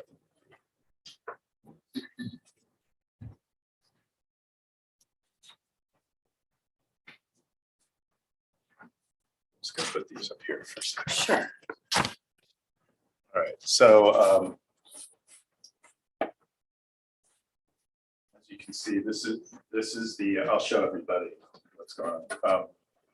So this is the site. It's kind of an odd shape. It's lot 6 and it extends out in across the Broadway River and up around here and has a very odd shape. But the gas station area was once a smaller lot, and what happened, the town merged the two lots together to make it bigger, but it was a tiny little lot right here. where the gas station was. And the underground tanks were these various darker green rectangles. That's where the tanks were located and where some of the soil was excavated from. And this green shape represents what we call in our industry the groundwater classification exception area. And what that means is that inside that shape, that area, the groundwater quality standards are in excess of the DEP remediation standards. And when we apply, what we've done is we've applied for a permit with the department to do this monitored natural attenuation over that 15-year period. And when we draw out this area, the endpoints of each area is where the groundwater has been detected to be clean. So the groundwater contamination itself is located inside this. And the purpose of this monitored natural attenuation permit is to keep an eye. Right now, we've shown that the plume is either stable or shrinking over time. And the purpose of the permit is to keep an eye on that and document that's going to continue either to be in a steady state or to shrink. Now, the duration of the permit is based on calculations that I do based off prior trends, and we know certain things about these gasoline constituents and how they degrade in the environment due to there's bacteria in the soil that likes to eat it as food source, basically. And that's what that enhancement did. It kind of accelerated that process. Okay, so here, I can show you guys, if you want to see it. This is the gas station used to be here in a little corner. This area is where the groundwater contamination extended from, probably from this tank field here out in this direction. So all the contamination is contained actually within the property itself. It's not affecting any, by the way, it's not affecting any sensitive receptors like indoor air in buildings or surface water. The river hasn't made it to the river. It's only affecting the groundwater quality just in that little spot. And I provided all this stuff to the DEP in my report, which is available. By the way, the DEP website, you can look up these cases now anywhere in your town. And all of the reports now are posted on their website. You can actually download them as a PDF and read them yourselves without having to do an OPA request. So what this shows is what the plume looked like for benzene before 2013 and before they did the injections at the site. You can see it was pretty large. It extended a lot bigger than this area that we have on here. And what happens, so that this data is sort of an amalgamation of that time frame from before 2013. So right before the injections were done, the benzene plume had shrunk already just on its own without any remediation actually going on, which indicates that the natural attenuation was actually occurring. The injections the hope was that the injection would accelerate that and make it go faster. So what happened, this is December 2018, and the plume shrunk even more. And the magnitude of the levels have decreased. So remember, there was a red dot in the middle. The red dot is gone now. So this is just benzene. Benzene is, of the gasoline constituents, it's the most toxic, and it's also the one that can move away from the source furthest. The other chemicals don't go that far. This one is ethyl benzene, and you can see the plume is pretty tiny. And what happened, unfortunately though, with ethyl benzene, it's the one constituent that doesn't degrade as well as the others with that injection. So the ethyl benzene plume actually grew a tiny little bit. It got a little bit bigger, but it's still well within the area we're monitoring. And I expect eventually it's going to probably shrink back down again over time. The other constituent in the gasoline plume is toluene. And toluene Before the injection, the tolerating plume was pretty tiny, looked like that. After the injection, it dropped below the standards and it's no longer there anymore above the groundwater quality standards. That particular compound has already been remediated.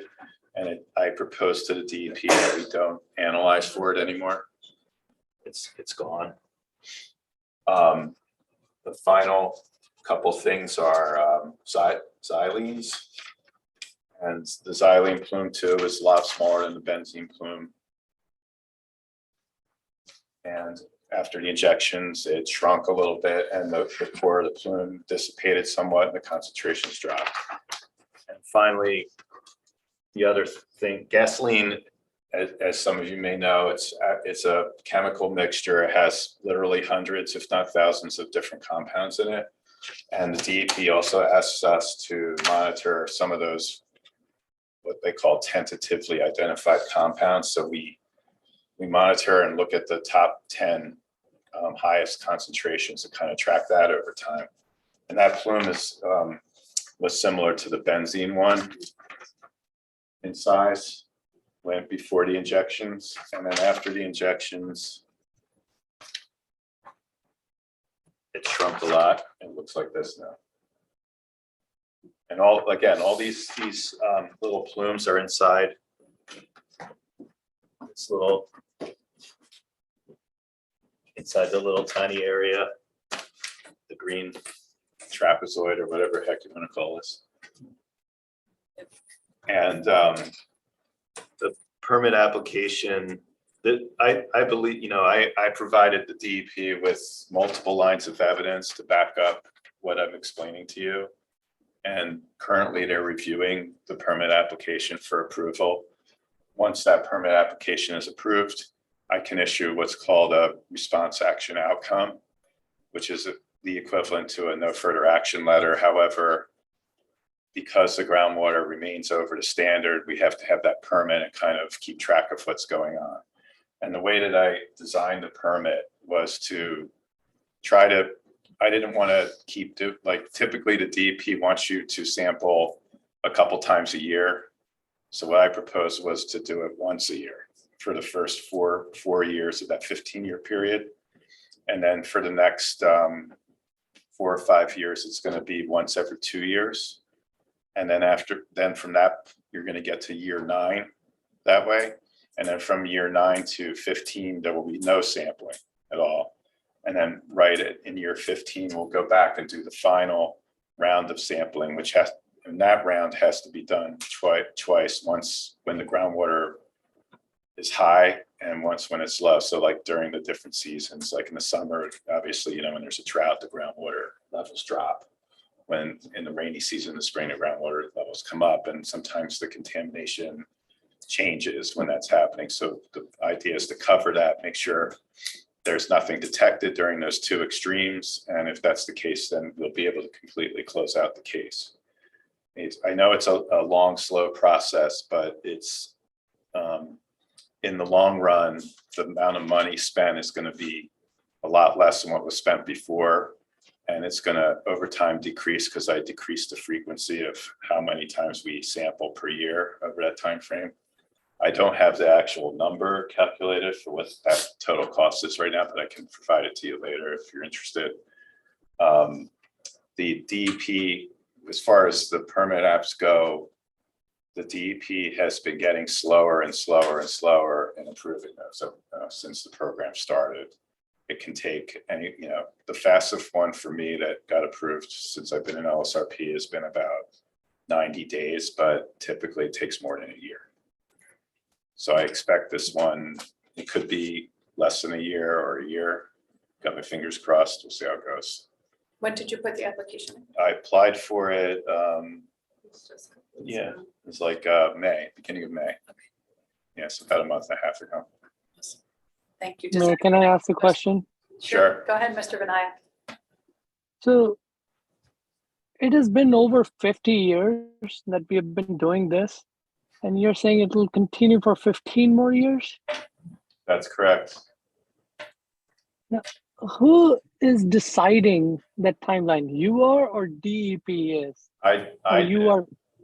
as I explained earlier, it's based on past trends with the groundwater contamination in the monitoring wells, as well as the properties of the contaminants themselves, in addition to the conditions in the soil and the subsurface beneath the site.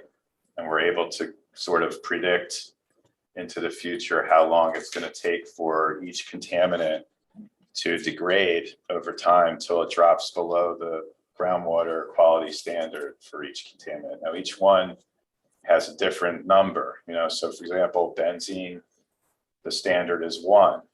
It's a really low standard. For ethyl benzene, it's 600 parts per billion. For toluene, it was 700 parts per billion. And for those total VOC ticks I showed you, that's 500 parts per billion. So each one has a different value, but the benzene one is the hardest one to meet because it's got the lowest standard and it has the biggest plume. So based on our calculations, we looked at all those different constituents and we go with the one that takes the longest to go away. And that's the basis for the duration of the permit. That's how it works. So I wouldn't even try to tell you that I understand what you're saying because I'm a layman and I don't. But I'm just trying to understand when this thing was settled, I'm assuming at that time also there were some specialists or people who understood this and made that settlement. So when the settlement happened at that time, did we know it'll take 65 years to correct it? And this is how much it'll cost? We can only speculate that at that time, when the settlement was entered into in 1992, it was not anticipated that it would take as long as it is going to take for these contaminants to degrade. I do know that at the time that we entered into the settlement agreement, the investigation on the actual contamination was not complete because when TRC came onto the scene, there was much delineation that still had to be done. So I don't think the full extent of the contamination was known at the time of the settlement. Also, it was 1992, so environmental law, frankly, was still developing at the time. Not only that, but environmental remediation was really just in its infancy in 1992. And I worked at the Department of Environmental Protection starting in 1986. And I worked in the Bureau of Underground Storage Tanks. If I had Essex County as my territory, I might have even been the case manager on this at the DEP at the time, but I was in Mercer County and in Monmouth County. So we're now operating under the Licensed Site Remediation Professional Program that was implemented by the Site Remediation Reform Act, and that only got fully implemented in like 2012. So it started it was a sea change basically in the way that remediations were conducted in the state of New Jersey. yeah, one of the benefits of that program is we don't have to wait for the DEP to review our proposals and approve them anymore, which I can tell you when I was working in the Bureau of Underground Storage Tanks, when I left there in 1989, I left to become a consultant. I had 300 cases. And I was 2 years behind on reviewing documents. So if somebody sent me a report at the DEP in 1989, I wouldn't have been able to even look at it for 2 years. That's how many cases I had. So the LSRP program got rid of that problem, basically. It's not unusual for monitored natural attenuation methods of remediation to take 15 years. I was actually pleasantly surprised that it would only be 15 years. Many of them go out for 30. For example, like dry cleaner solvents could go 30 to 100 years. Gasoline cleans up a lot quicker naturally than that stuff does. Does anybody have any other questions? I'm still asking the questions. Okay. So the $51,000 that we are approving today, is that approval for the rest of the testing or is it just for this year? It's just for this year. So it's to cover some cost overruns for us to apply for the permit and write our reports I had to go back and reevaluate what the other prior LSRPs did and make sure it was okay. And then the rest of the money is towards, so we have to, when we apply for the permit, the DEP is requiring us to implement our proposed groundwater monitoring program when we apply. So we're starting the annual sampling event this year. So the cost, some of that cost that I'm asking for you guys to approve is going to cover the first annual round of groundwater sampling that's part of the permit. And I'm hoping to do that next month once you approve it. Thank you again. No questions on your specialty. I'm just asking the question now to our business administrator. What is the process that we took? Do we have any other company who can also suggest what needs to get done and compare with what we are getting, the recommendation from this company here? And again, no disrespect to what you're doing, just trying to making sure that we are doing the right process. It is going to go 15 years, or is there a better way of doing it which can finish it up in less than that? Again, I'm just trying to understand it here. Well, one, I think that you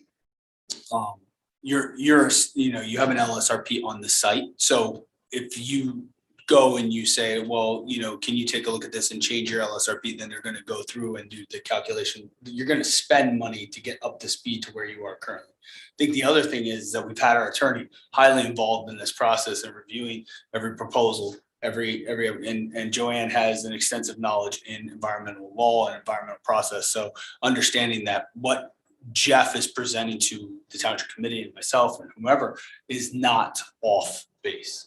So I like to see for next 15 years, depending on the frequency you've just mentioned, what will it cost us totally for the next 15 years? So we have that, or how much we need to budget every year for the next 15 years based on your recommended process. I can produce a schedule with, annual, what I can estimate based on today, what I know today. Right. What the cost would be for each year.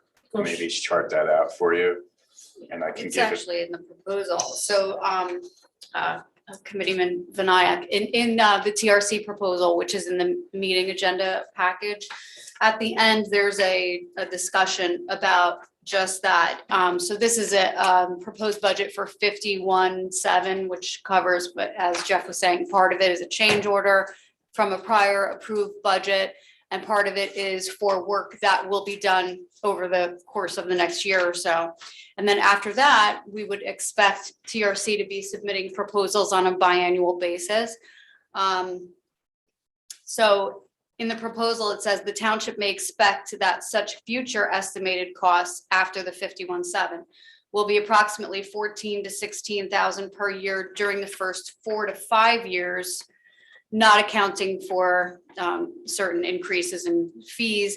And then after the first 4 to 5 years of the remedial action permit, the frequency of the sampling would decrease. And so TRC would anticipate the total costs for biennial certifications and such types of documents that are required to be submitted to DEP during monitored natural attenuation period would also decrease.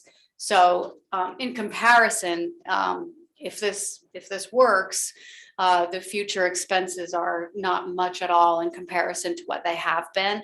This will, correct me if I'm wrong, Jeff, but it seems like this will be the biggest chunk to be requested for the rest of the remediation. So about 100,000 overall for next 15 years. Okay, thank you. Yeah, it sounds That about helps. right. Thank you. Anybody else have any other questions? None? Thank you. Thank you so much. May I have a motion to approve resolution 23-184? So moved. May I have a second? Second. Roll call vote, please. Mr. Cullen? Yes. Ms. Purpose? Yes. Ms. Romano? Yes. Deputy Mayor Banayak? Yes. Mayor Miggins? Yes. Thank you. Thank you. Ordinance 2639-23. Ms. Prupus, you're scheduled to sponsor procedure for passing ordinance on final reading. Yeah, I present for consideration an ordinance entitled ordinance number 2639-23. Ordinance amending section 4-40 of the Milburn Township Ordinance Code relating to sidewalk cafes. The purpose of this ordinance is make amendments to chapter 4-40 sidewalk cafes of the township's code. These amendments will add fees and regulations for those qualified businesses that place tables and chairs on an authorized street closure in the township. The road closure must be longer than 2 weeks, and fees will paid at a per table rate of $50 for any additional tables that utilize the roadway and are in addition to a qualified business's normal cafe seating. Tonight is the time set for the public hearing and final passage as advertised in accordance with the law. I declare the hearing open.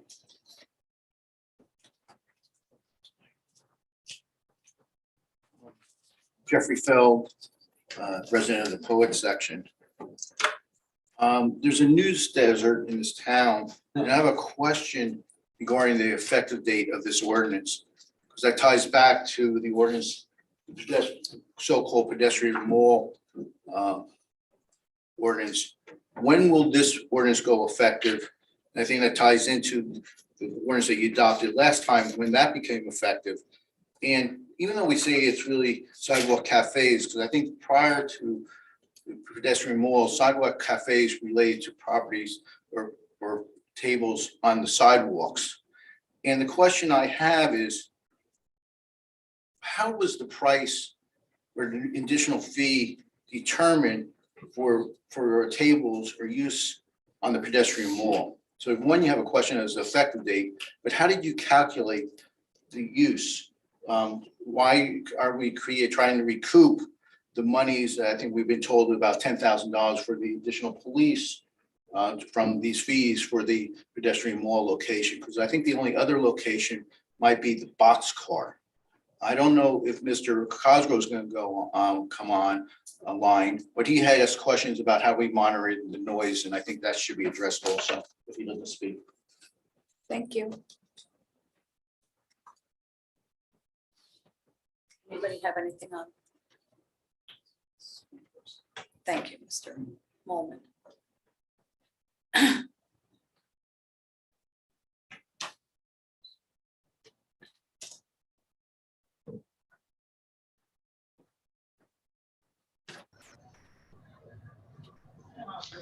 Hi, Jean Pasternak, resident. I just have a couple of questions. Maybe they have already been answered at some point, but I also would like to understand better, based on Mr. Cosgrove's comments at the last meeting, I believe. What is the scope of what the businesses can do with a cafe license under the new ordinance?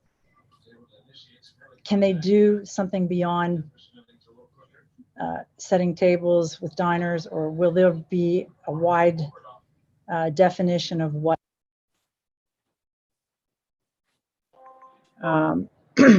So I guess, my question is, what will be allowed and what won't be allowed? Are there any parameters as to what can be done under the new ordinance? And I guess what I'm getting at is, will people be allowed to provide entertainment, to what hours, et cetera? Has that been considered?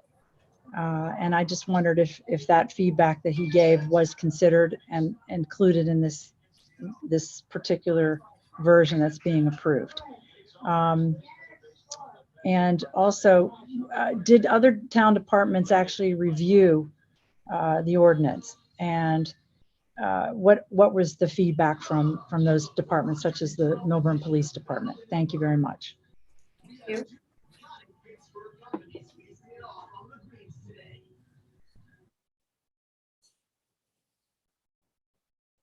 Anyone else, Mr.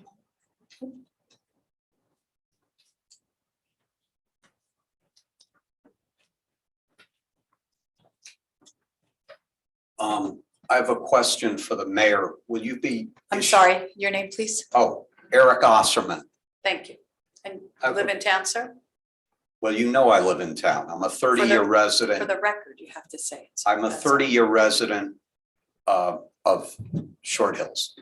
I have a question for the mayor. Will you be issuing a correction to the tap into article on the expansion of the police force? And the reason I asked the question. Interrupt. This is a hearing on a specific ordinance, not on the agenda. That has already taken place. So your comments now are to be directed to this ordinance that's before the township. Okay, forgive me.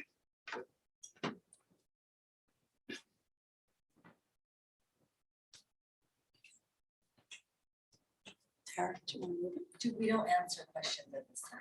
Is that? Do we normally answer questions at this time? Close the public hearing. We'll close the public hearing. So you can close the public hearing and then we'll ask it. Got it. Thank you. I move that the public hearing be closed and the ordinance be adopted on the final reading, and the township clerk be directed to publish the ordinance by title as passed on final reading in accordance with the law. Terrific. You have questions? Well, I just- want to answer their question? Yeah, I was hoping, Alex, I was hoping that you could just answer some of the questions that were the effective dates of these. Joe, go ahead. You can answer. Unless there's a particular date that's identified in the ordinance, an ordinance becomes effective after adoption and publication as provided by law. And So then- that date would be once it's published. And then just a brief explanation of how you got to the $50. Know that you guys worked on that. Yeah, so one is that this is an additional fee for essentially, depending on the closure, but a 2-month period. We were currently charging $50 per table, so. we kept- Excuse me. We were currently charging $50 per table for essentially an 11-month or a 7 or 8 month period. So we're charging $50 per table in addition for that 2-month period. It also states in the ordinance that it is not prorated regardless of the length of the closure. So if it's for 2 weeks, it's $50 per table. If it's for 2 months, it's $50 per table. The other thing, just to kind of go through it, is that we eliminated the application fee and added that application fee to each dollar amount for each category of tables. In terms of the question about what can be done, I think that one, this is a sidewalk cafe in which we are discussing tables and chairs and seating for use for a business. It doesn't really cover anything else, except for that, at the beginning, it states that, food restaurants, fast food restaurants shall hold a valid license to serve food and be consumed, that the license is required, that the operating hours are between 7 a.m. and 11 p.m. as far as the tables and chairs go. And so this adds, as the committee had instructed, a provision that allows for additional payment to be made for any closure of a roadway. May not be in particular Main Street, but it could be other roads as well. And then lastly, does the police see, Police review every sidewalk cafe that comes in. So again, this is did this particular ordinance draft go to the police department? I couldn't say specifically, but certainly went to the clerk's office as well as my office reviewing it, as well as the CID director's review of it. So that multiple eyes were on it and reviewed it. Did it go to the police? Thank you. Great. Awesome. Thanks for the information. Anyone else have any other questions? I move, oh no. Can I have a second? Second. Roll call vote, please. Mr. Cohen? Yes. Ms. Lucas? Yes. Ms. Romano? Yes. Deputy Mayor Banayak? Yes. Mayor Miggins? Yes, thank you. Ordinance 2640-23, Mr. Cohen, you were scheduled to sponsor. I present for consideration an ordinance entitled Ordinance 2640-23, ordinance of the Township of Milburn adopting the Township of Milburn's 9 Main Street redevelopment plan in accordance with the local redevelopment and housing law NJSA 40A:12A-7. Tonight is the time set for the public hearing and final passage as advertised in accordance with law. I now declare the hearing open.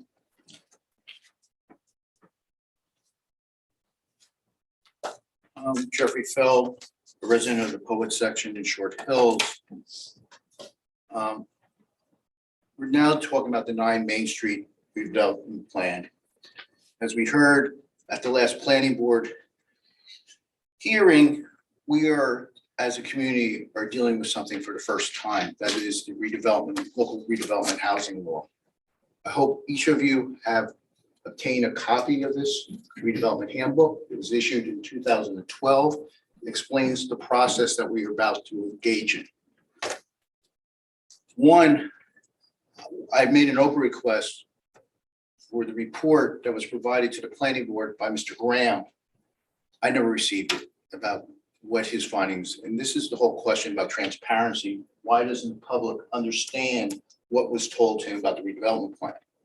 There's also today, the appellate division issued an opinion involving the township of Weehawken, and it talks about settlement agreements and when they can be avoided.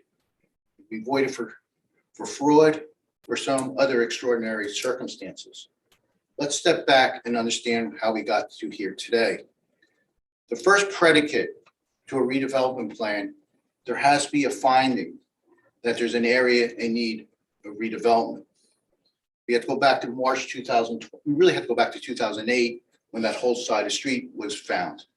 But in March 2021, there was a question of whether the former planner said he could rely on that piece of property as to the, let's say, the DPW site. I say today, we have to look at what the current law is. Because since March 2021, our state Supreme Court, I'm going to ask for a little more time because today this is very important that the record has to be Mr. established. Felt, keep going then. All right. That West Orange, when they were talking about their library, the question was whether the library was obsolete. And the state Supreme Court said no. I don't know if this, I don't think Mr. Graham has ever looked at that issue as to whether our DPW site is obsolete and why it's in the need to be an area in need of redevelopment. So that's the first predicate.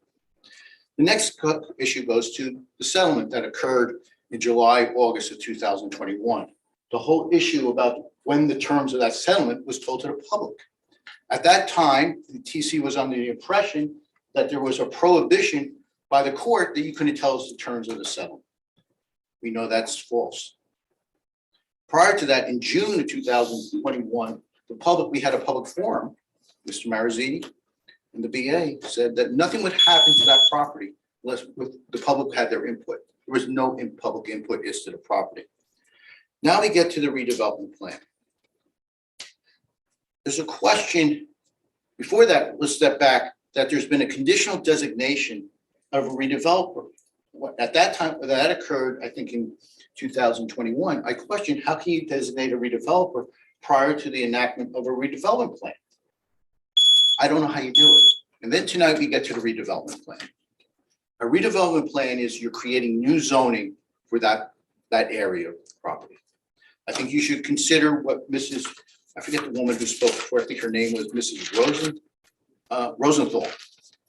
The idea about if you want to put solar panels on it, does it have to be incorporated in that redevelopment plan right now? Because that redevelopment plan, and this is where I think you have a real issue. How do we allow a certain party to negotiate the terms of the redevelopment plan? That being RPM. Do you really need today, I think you need to get a legal opinion. Once we adopt this redevelopment plan, do we need really to go out to the public again? Or to other redevelopers and say, can you do this project with these criteria? How did we give RPM a special seat at the table? Because one of the issues I had, and I told you this 2 years ago, to sell, when you originally proposed to sell the property for $1, outside the local redevelopment law and the redevelopment plan, you had to do it by public auction. And if you look at the notices that have been published in the Star Ledger in the last 2 or 3 weeks, when a property is not located in a redevelopment plan, it was subject to public auction. You didn't do that. That was also the issue that they confronted in West Orange. Now we have to find, we need a legal opinion. Are we bound with RPM? Because at the time you designated the redevelopment designation, there was no redevelopment plan. Do we have to go out? I don't know this. There has never been a public forum. Yes, you received input to the public, but there was never really an explanation of a public forum explaining to the public what are the restrictions, the new zoning restrictions that are coming from there, setbacks, heights. Mr. Feld. I know what I'm saying, but I'll put it on the record. You are a novel area. At the last meeting, when you approved the pedestrian mall redevelopment, there were standards that you were doing. There was no net benefit cost analysis in that thing. That's a statute. As to the effective date, be careful. When I began this evening, I talked about the rule of law. You have to focus on the rule of law. Thank you, Mr. Feld. Hi, Ben Stoller, 422 Wyoming, Melbourne. Couple of issues here. As we're talking about this, I think it was somewhat serendipitous that we had a discussion earlier where in 1992, where, I think I was senior high school, and we're still settling that remediation program. So let's learn from the town's mistakes. I'm sure none of you guys were actually on the town committee at that time. We were not. But let's learn from the mistakes, because if we had a settlement of de minimis money, yet we've just eaten, close to, I think I calculate $750,000 in fees and penalties and such, which is the 500 plus the 200 plus the 50 plus 100, roughly $700,000 in fees. Why? Let's make sure that we have the ability to analyze, understand. That's what we as business people do, is we have financial, operational, planning experience. Let's make sure we understand that before we just blindly approve something, that we actually understand the issue at hand and what the costs are, and circle them and make sure that we're protected in that redevelopment agreement. You talked a little bit about the recall and something or other, but you were recalled for shirking your fiduciary responsibility. That's what the recall is about. So let's not shirk our fiduciary responsibility as town council members. Let's understand it, make sure the redevelopment actually addresses the issue at hand, which is what is the town's liability for remediation on that site before we go there.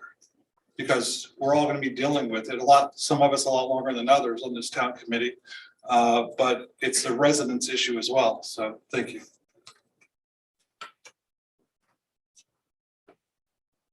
Anyone online, Jess? No? Okay. I move that the public hearing be closed and that the ordinance be adopted on final reading. I want to have a question and discussion. Yeah, Yeah, it's after that, right? And the township clerk be directed to publish the ordinance by title as passed on final reading in accordance with law. Thank you. Sorry, I any didn't mean to interrupt. questions? Mr. Deputy Mayor Benak, you have a question? Yeah, so there were 4 or 5 questions that were brought up, and redevelopment plan was one of them. 2021 date was brought up. I thought it was done in 2015, that redevelopment site on that area. Mr. Marizzi is going to speak to all those. Do Okay, you want so him to that is one which you can talk about. Then second one was RPM selected, got seat at the table. I've discussed this in the past, or at least a process that I know. There were 10 companies that applied, 4 were shortlisted and brought up, and out of those 4, RPM was selected by a majority of the TC members, if I remember correctly. So that is what the process had happened for selecting RPM. It wasn't just given RPM the seat at the table. $1 for that land, the deal is not done. We have not signed any contract yet that they have gotten this for $1. But that is the trend, that they buy it for $1, because at the end of the day, this is an affordable housing overall project, and it's a township responsibility to make sure that happens. And if they charge, or if we charge them, say, $1 million for that land or 2 million, that will come back to the township responsibility, and we'll get that added on the budget for that project. And that is what the overall assumption is here. If I'm wrong, please correct me, professionals. Last, remediation liability. We have spoken about how the land is could be possibly contaminated and what needs to get done. DEP will approve. Before they approve it, we cannot move forward. I would also like to add to the contract to make sure once they buy it for $1 and once they put their project on, township doesn't have any more liability. They will be liable for any cost going forward. So I want to make sure that that happens. And we have talked about that DEP allows it, and DEP allows it for all these kind of projects. I wouldn't want to take responsibility like 65 years we are doing for Exxon right now. So it's a valid question and thank you, Mayor, for letting. Anybody else? No, no. Okay, so I'm going to start with the reference to the redevelopment handbook. I know it very well. I know the authors very well, worked with them for over 25 years. I've been in this work. And it happens that one of my former partners, Leah Healy, contributed to the reissuance of the redevelopment handbook. And the comment about the need for a redevelopment plan before there can be a redevelopment agreement is exactly right. That's clear in the law. And the process is being properly handled here. The reference was to a conditional designation agreement as a redeveloper. That conditional designation was as a developer, not as a redeveloper. So the process, as we got into it, based upon the advice of Mr. Beneke, your financial consultant, was to consider redevelopment. After we went through that process that Mr. Vinayak talked about, I was part of it. The RFQ, followed by RFP, interviews, a very thorough process. That process is not a requirement of the law. The redevelopment process is a process that does not specify any particular way to procure a redevelopment. It's not like the local public contracts law. You do not have to accept a bid. You do not have to even issue an RFP. Actually, what the township did was well beyond what the law requires be done.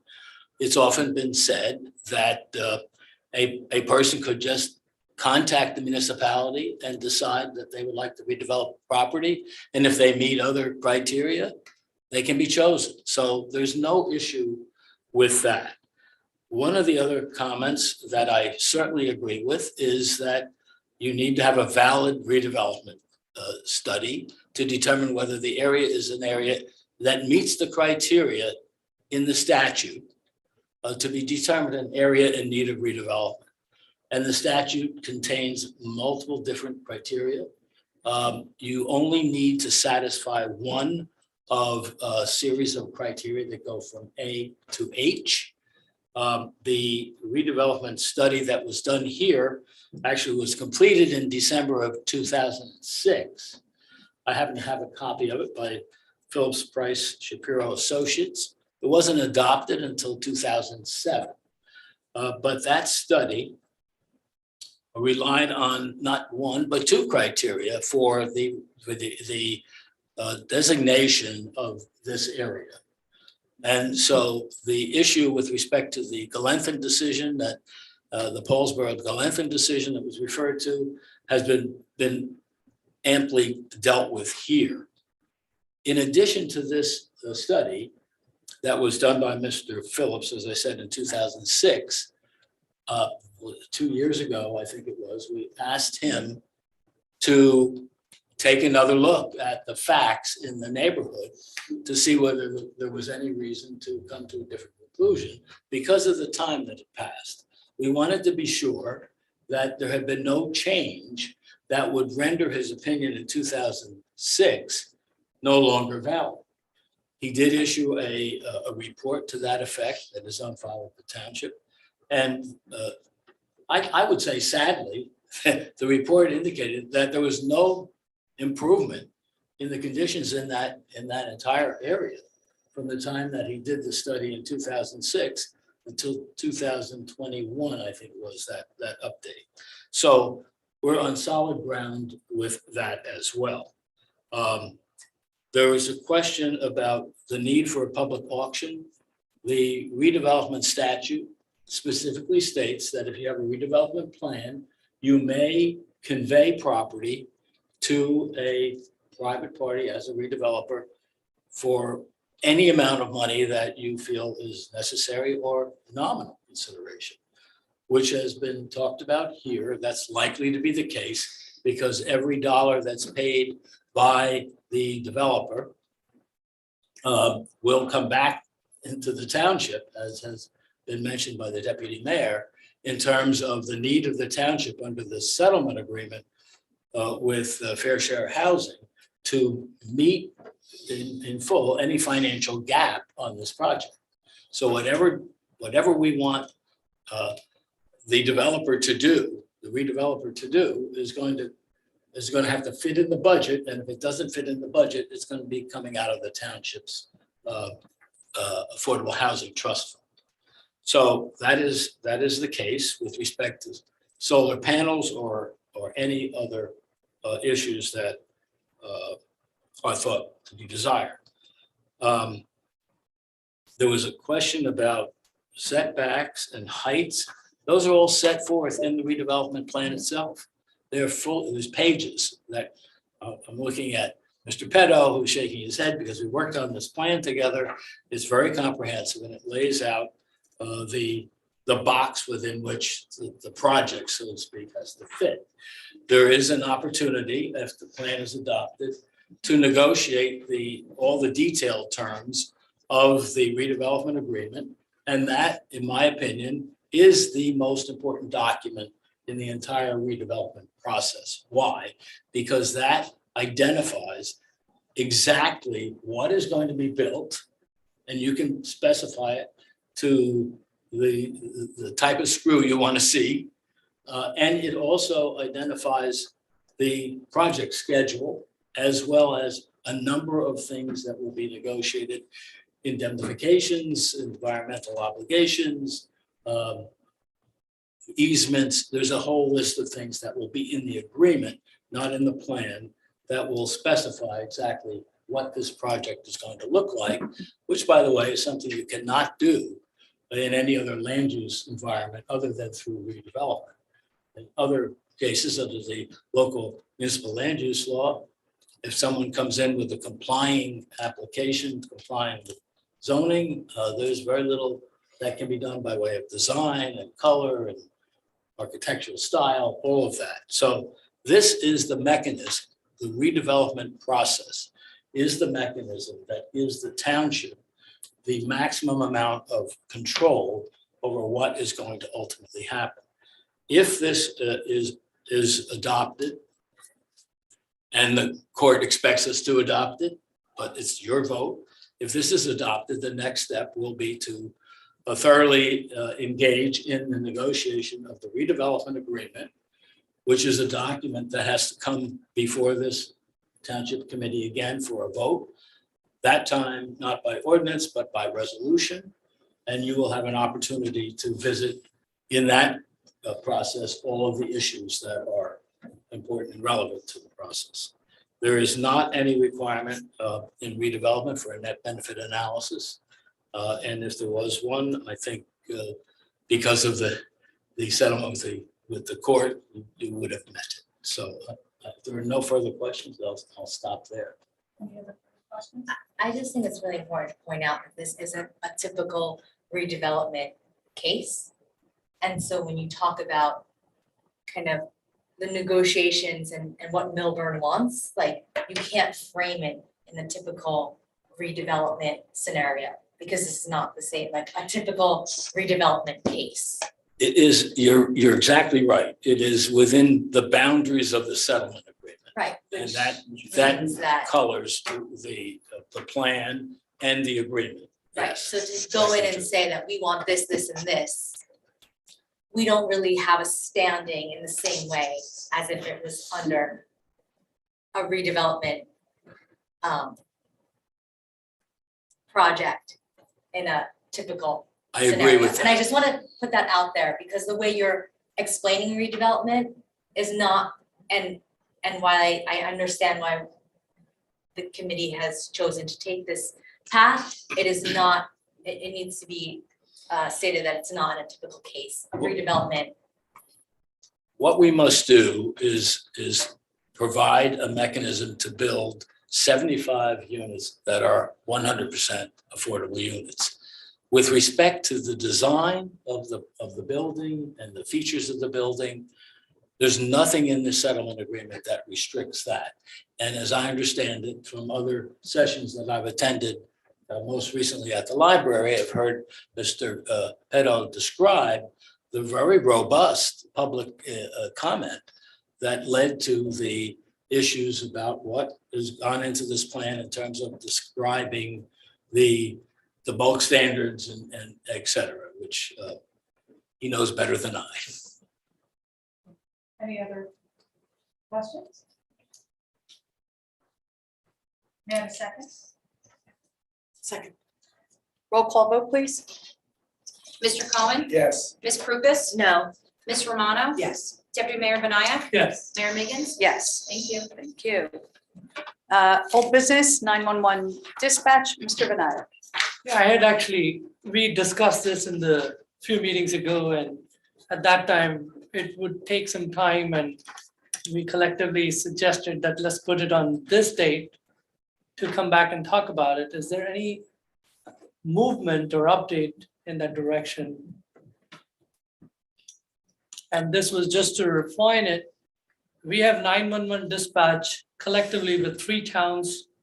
1 town opted out, so beginning of next year, they will not be the part of the 911 collective dispatch. They are joining their county. And now we are left with 1 town, Summit, and us. And little part of Springfield is also a part of it, which pays about $100,000 or a couple $100,000 for their service. Whereas just within the 3 towns, our share was about 1.2 million.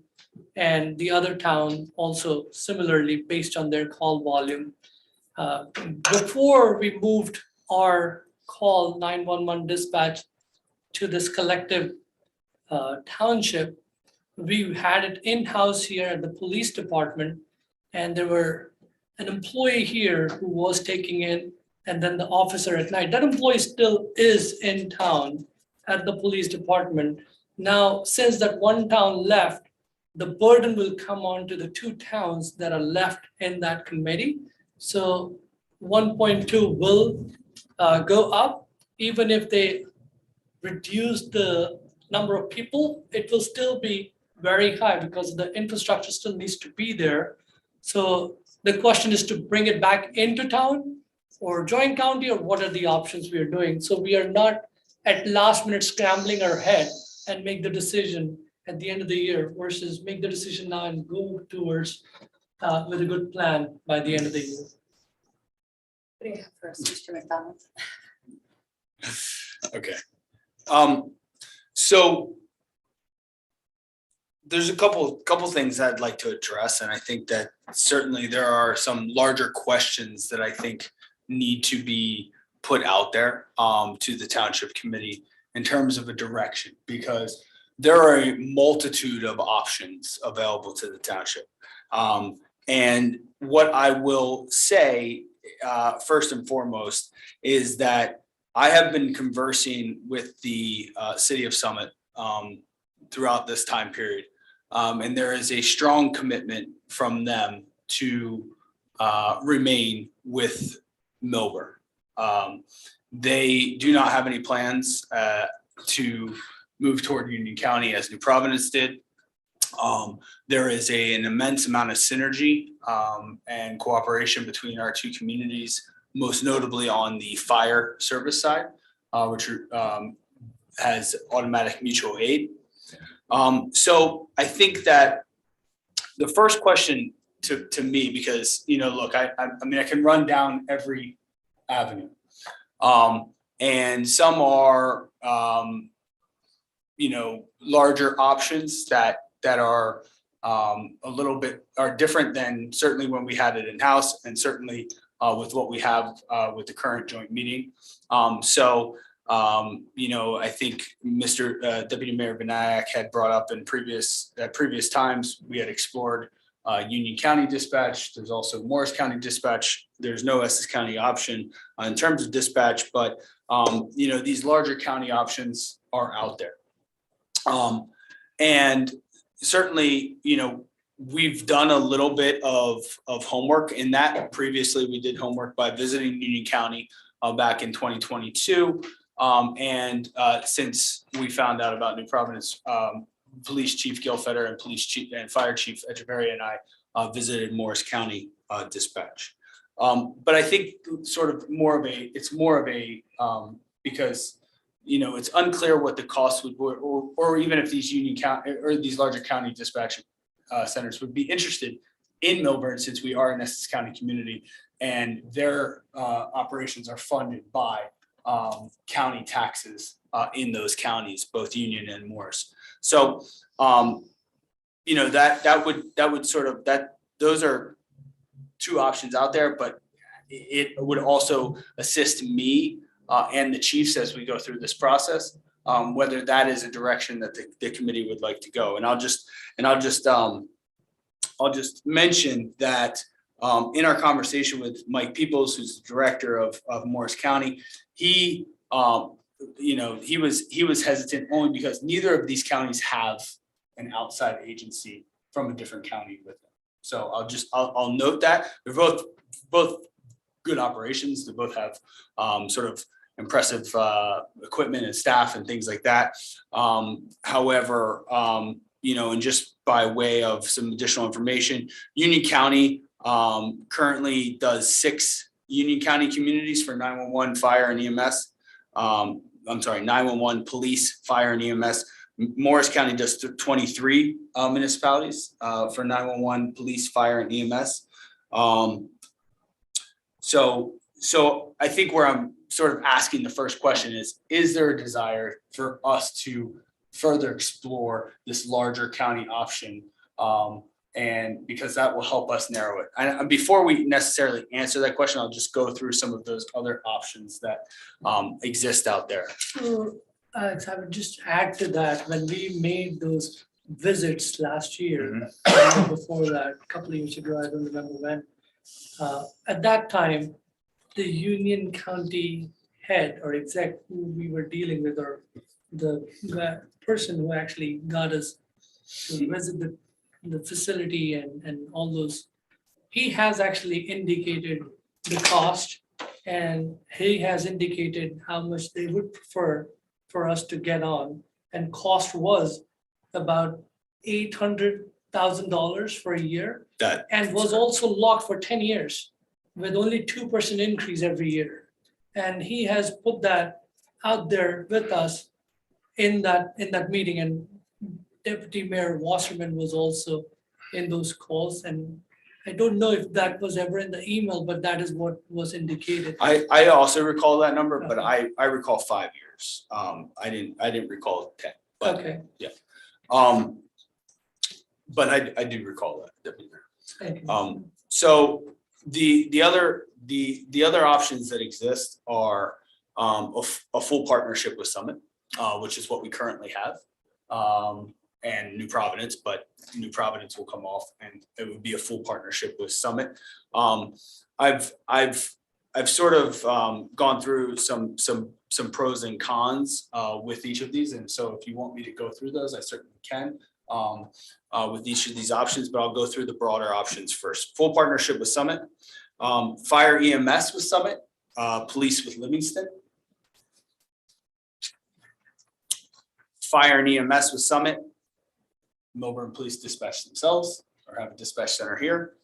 And the other was fire EMS with Summit, Milburn PD dispatch through a managed service.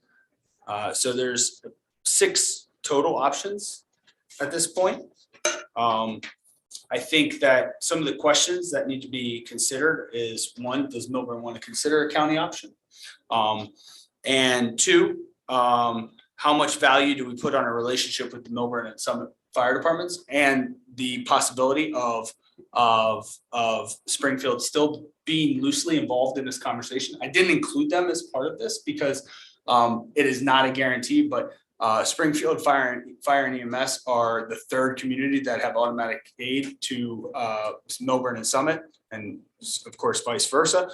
So they're still part of this conversation as possibly being included in this, although it does appear there is that they may be going to Union County dispatch.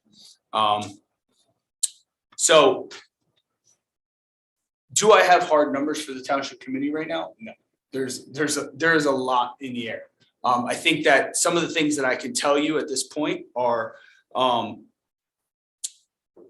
Any shared service or joint meeting option would see reduced costs and increased service if Springfield Fire and EMS is included.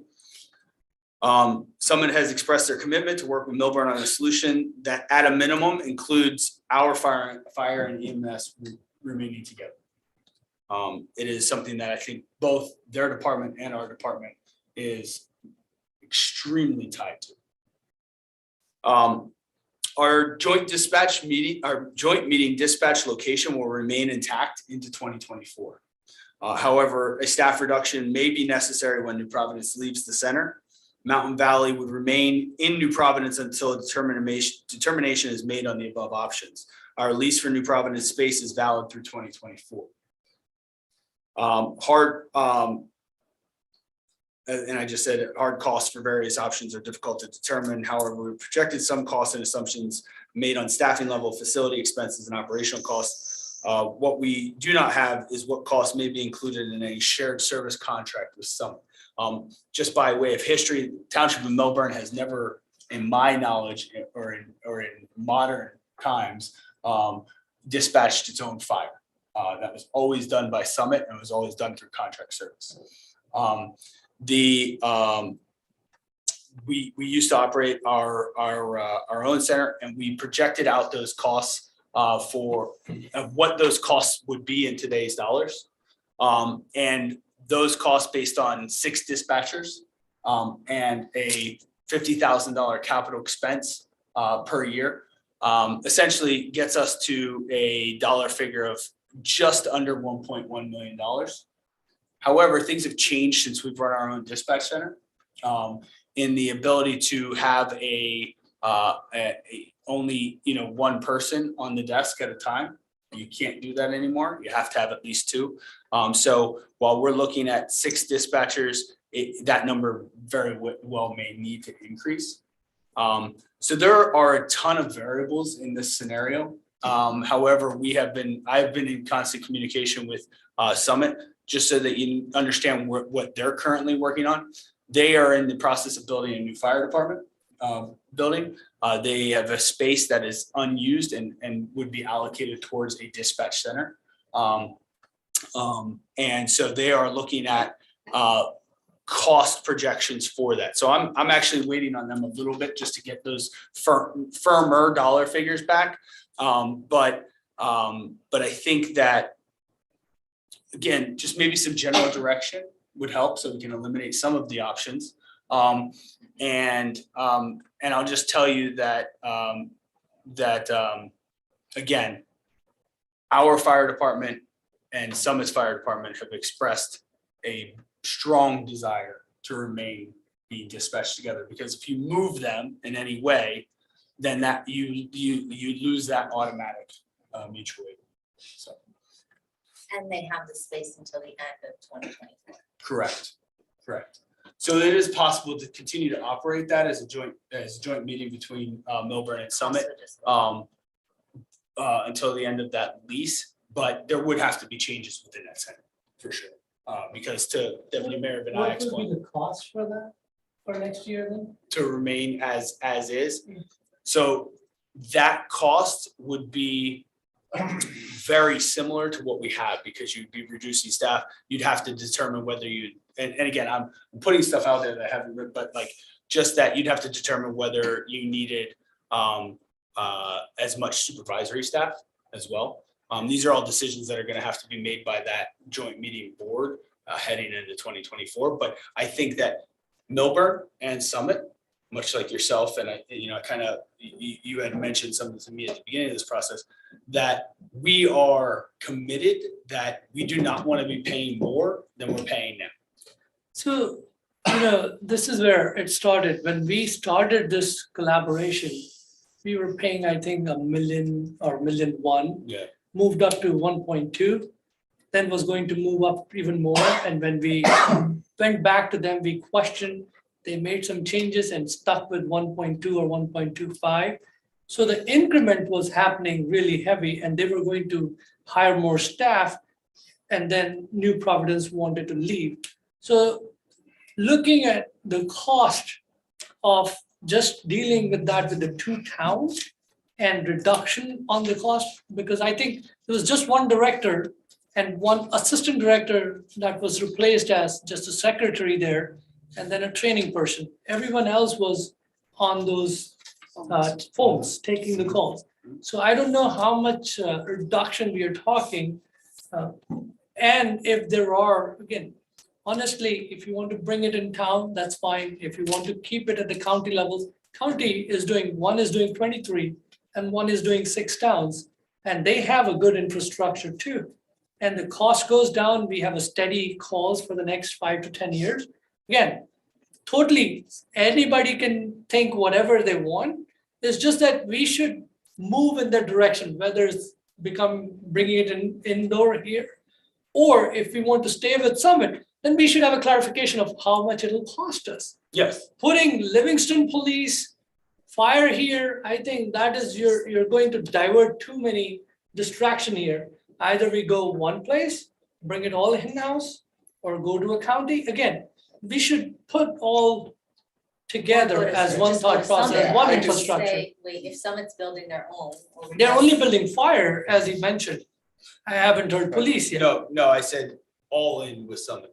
Well, that is what we have right now. Correct. Yeah. However, it would You're- change, you're- the dynamics of it would change potentially. And I'm, again, potentially from a joint meeting to a shared service. So I would actually say to get those numbers in now and understanding of what the services will be, Yeah. so we can make that call. Otherwise, if we don't get that till the end of the year, which we are going to then run into that issue where Yeah. we'll have to continue because we don't have time then. But I would just like to point out, and I think that, starting this process has been, and I will share with the committee sort of this initial sort of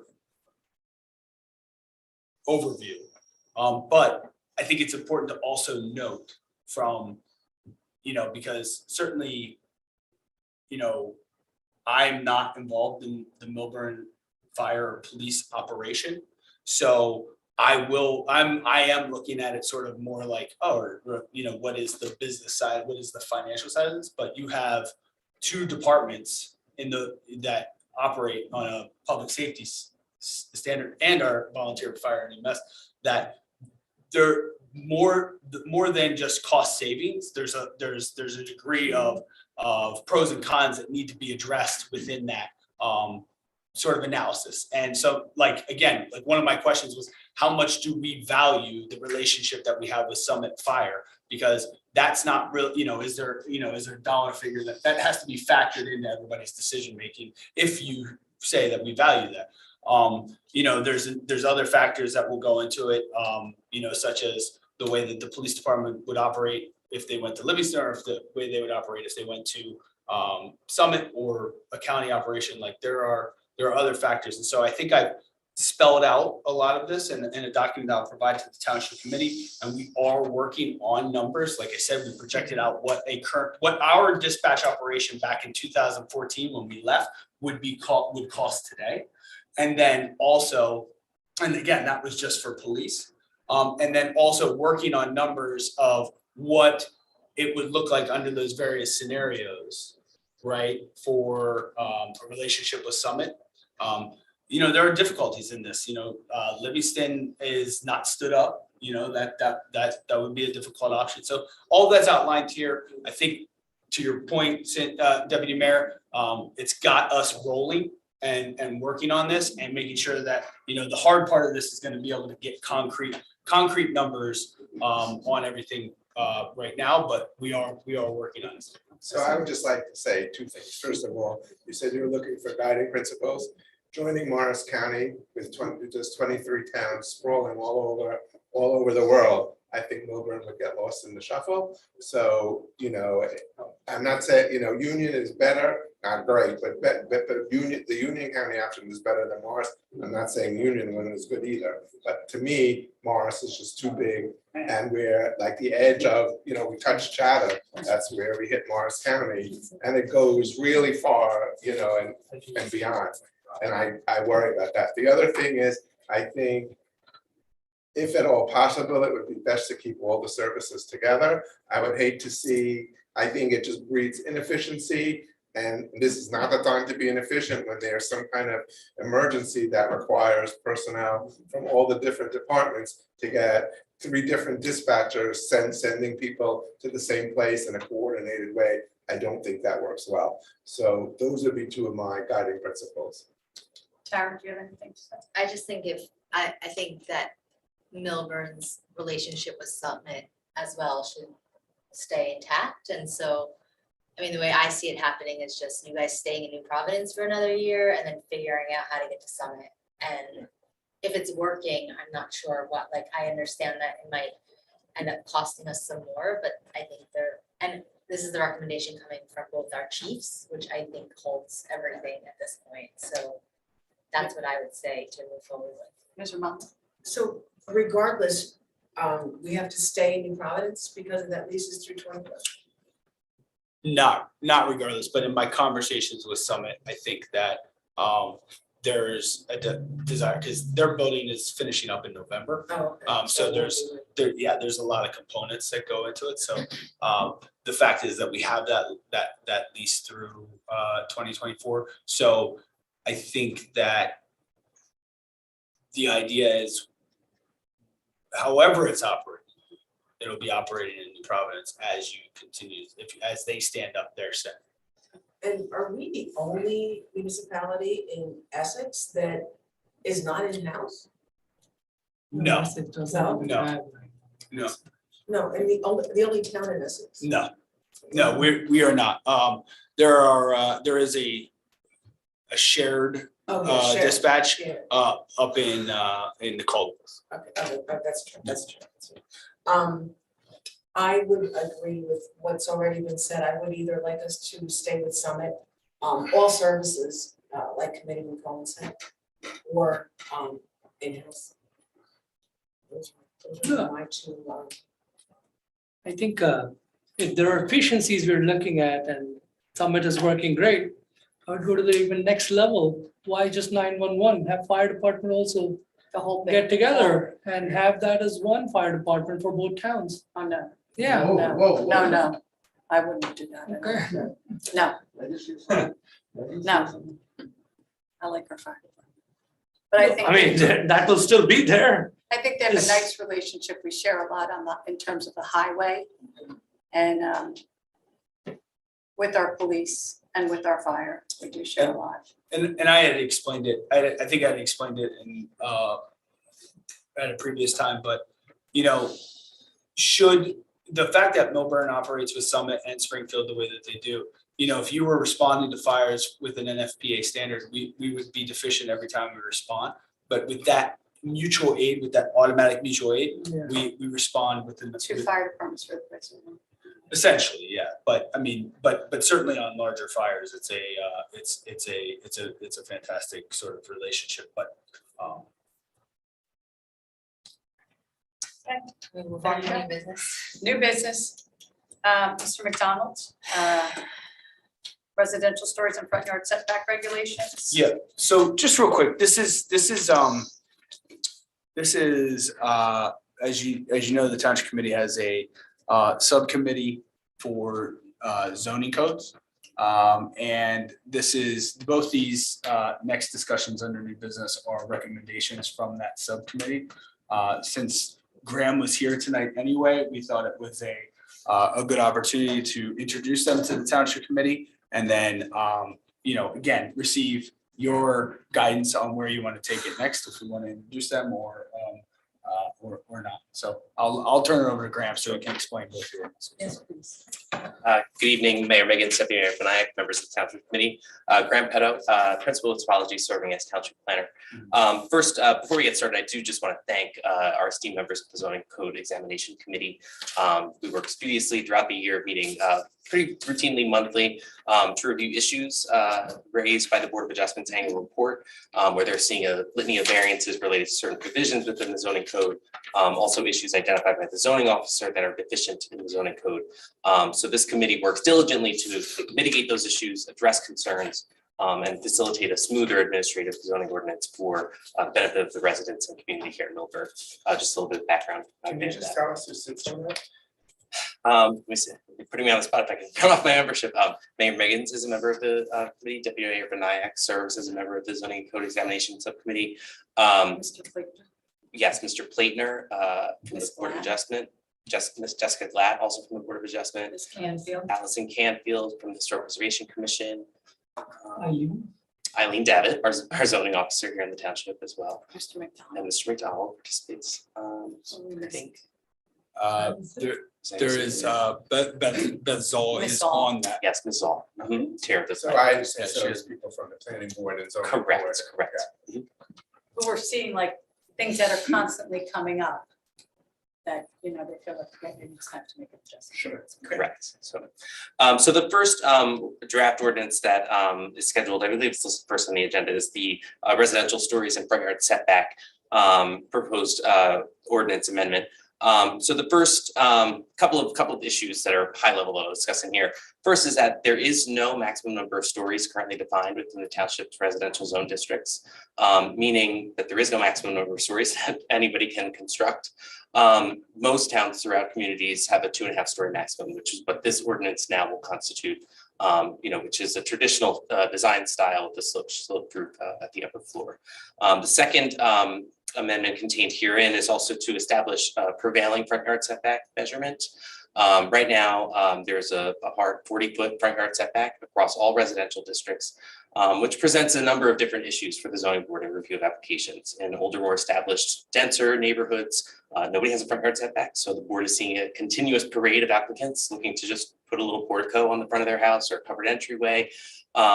So what we've done in this draft ordinance and detailed review with the zoning code examination subcommittee is develop a standard to calculate a prevailing average front yard setback. So by looking at the neighborhood context, how far are the other homes on the street setback, and matching that line to ensure consistency across the neighborhood field.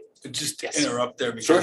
it's more of even just the street rather than the neighborhood. Correct, Because there were instances in which sort of an outlier would be found in that neighborhood. And it would be included in the calculation, which could mess things up. So. And then further into that point too is the calculation also looks at the same side of the street, because there may be the opposite side of the street may have a different use case or a different front yard setback. So that's what's contained in this draft ordinance that could potentially be scheduled for introduction should the township committee see fit. So any questions that anyone has regarding this?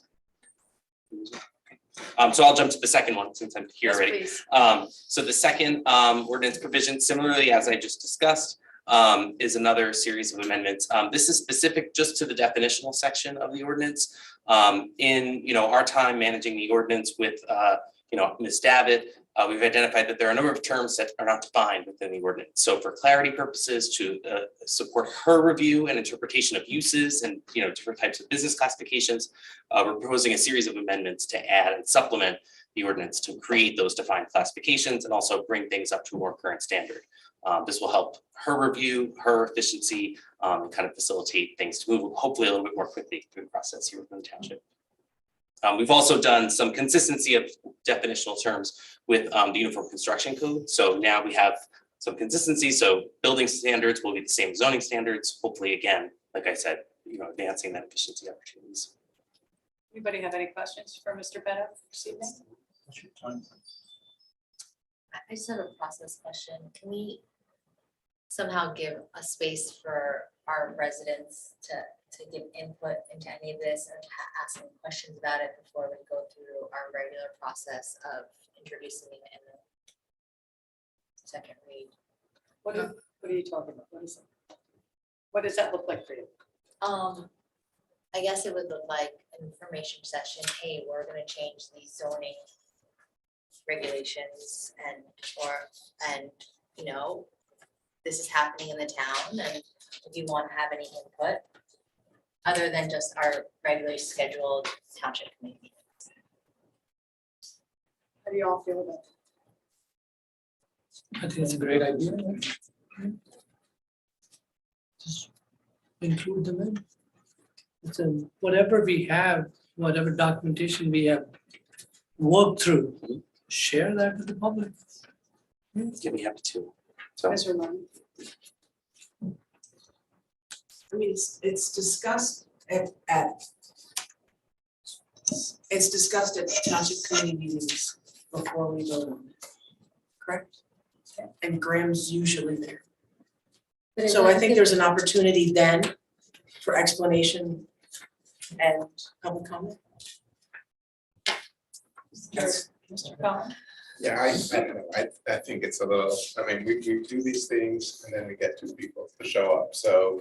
I mean, it's, you want to schedule something for an hour, if Alex, if you're willing to do that, go ahead, but I think to some extent it's more than. Well, I think there's also a degree of,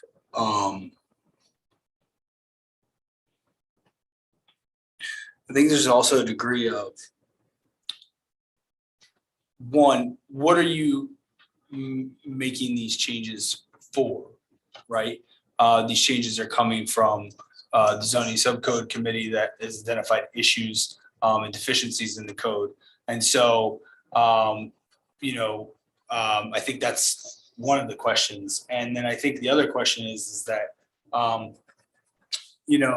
is this as a result of a zoning change that impacts particular residents, or is this as a result of just a zoning code change?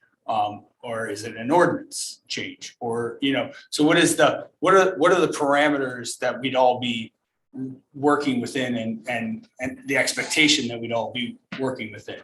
And the point of this is supposed to limit people needing to go for variances. So the variance option would still remain. So in your example, if we say 2.5 stories and somebody wants to build 4 stories, they can still try and do that. So, we're just setting a level, and we're not stopping anybody from doing anything by these ordinances.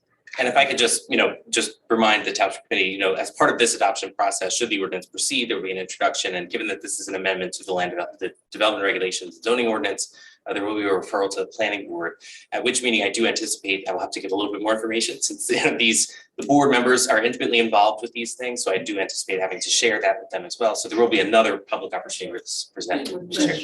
So just to give you a background on this 2.5 story versus 3 stories, or what people are doing, 3 stories with a flat roof. That is where, again, I think the zoning board and the resident who are part of that meeting feels that the township needs that similar kind of structure where it's low and not 3-story, because that kind of pertains into the privacy part.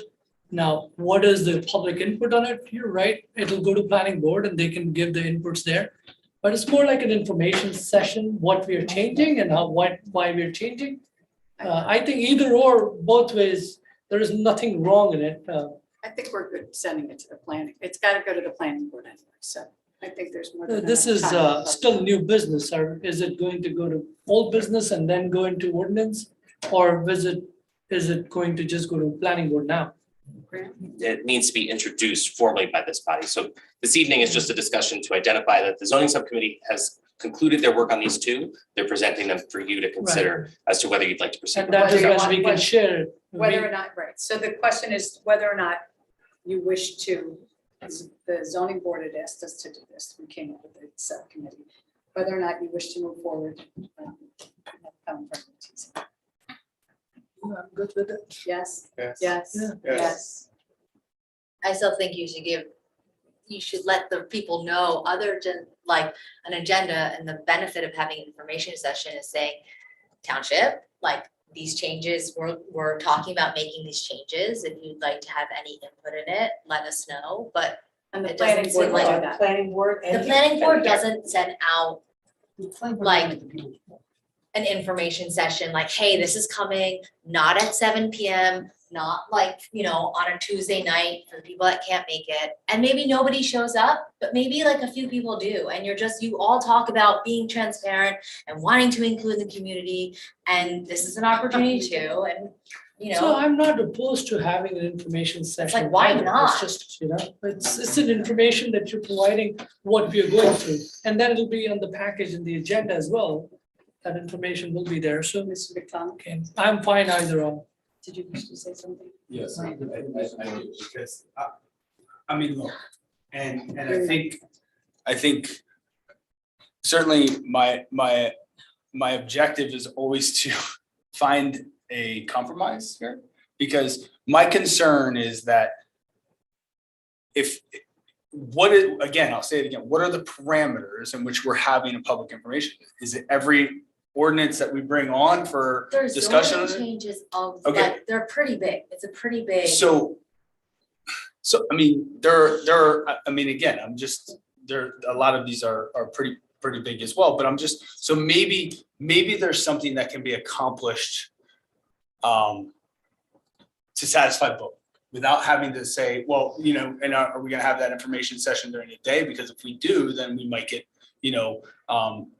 criticized for that, or is it gonna be? So perhaps what we can do when we do these types of things is provide a PowerPoint presentation that explains the ordinance and the revisions, so that people can review that, and then when they come to the meeting the next time, they can ask their questions directly.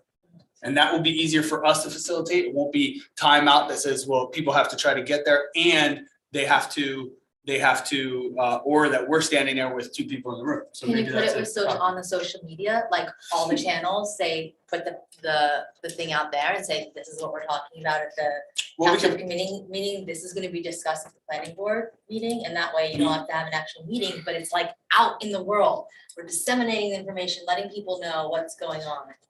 You can certainly make sure that people get, yes, I mean. Great, why not? Okay. May I have a motion to adjourn the meeting? Second? Second. Then I feel Richard Hill.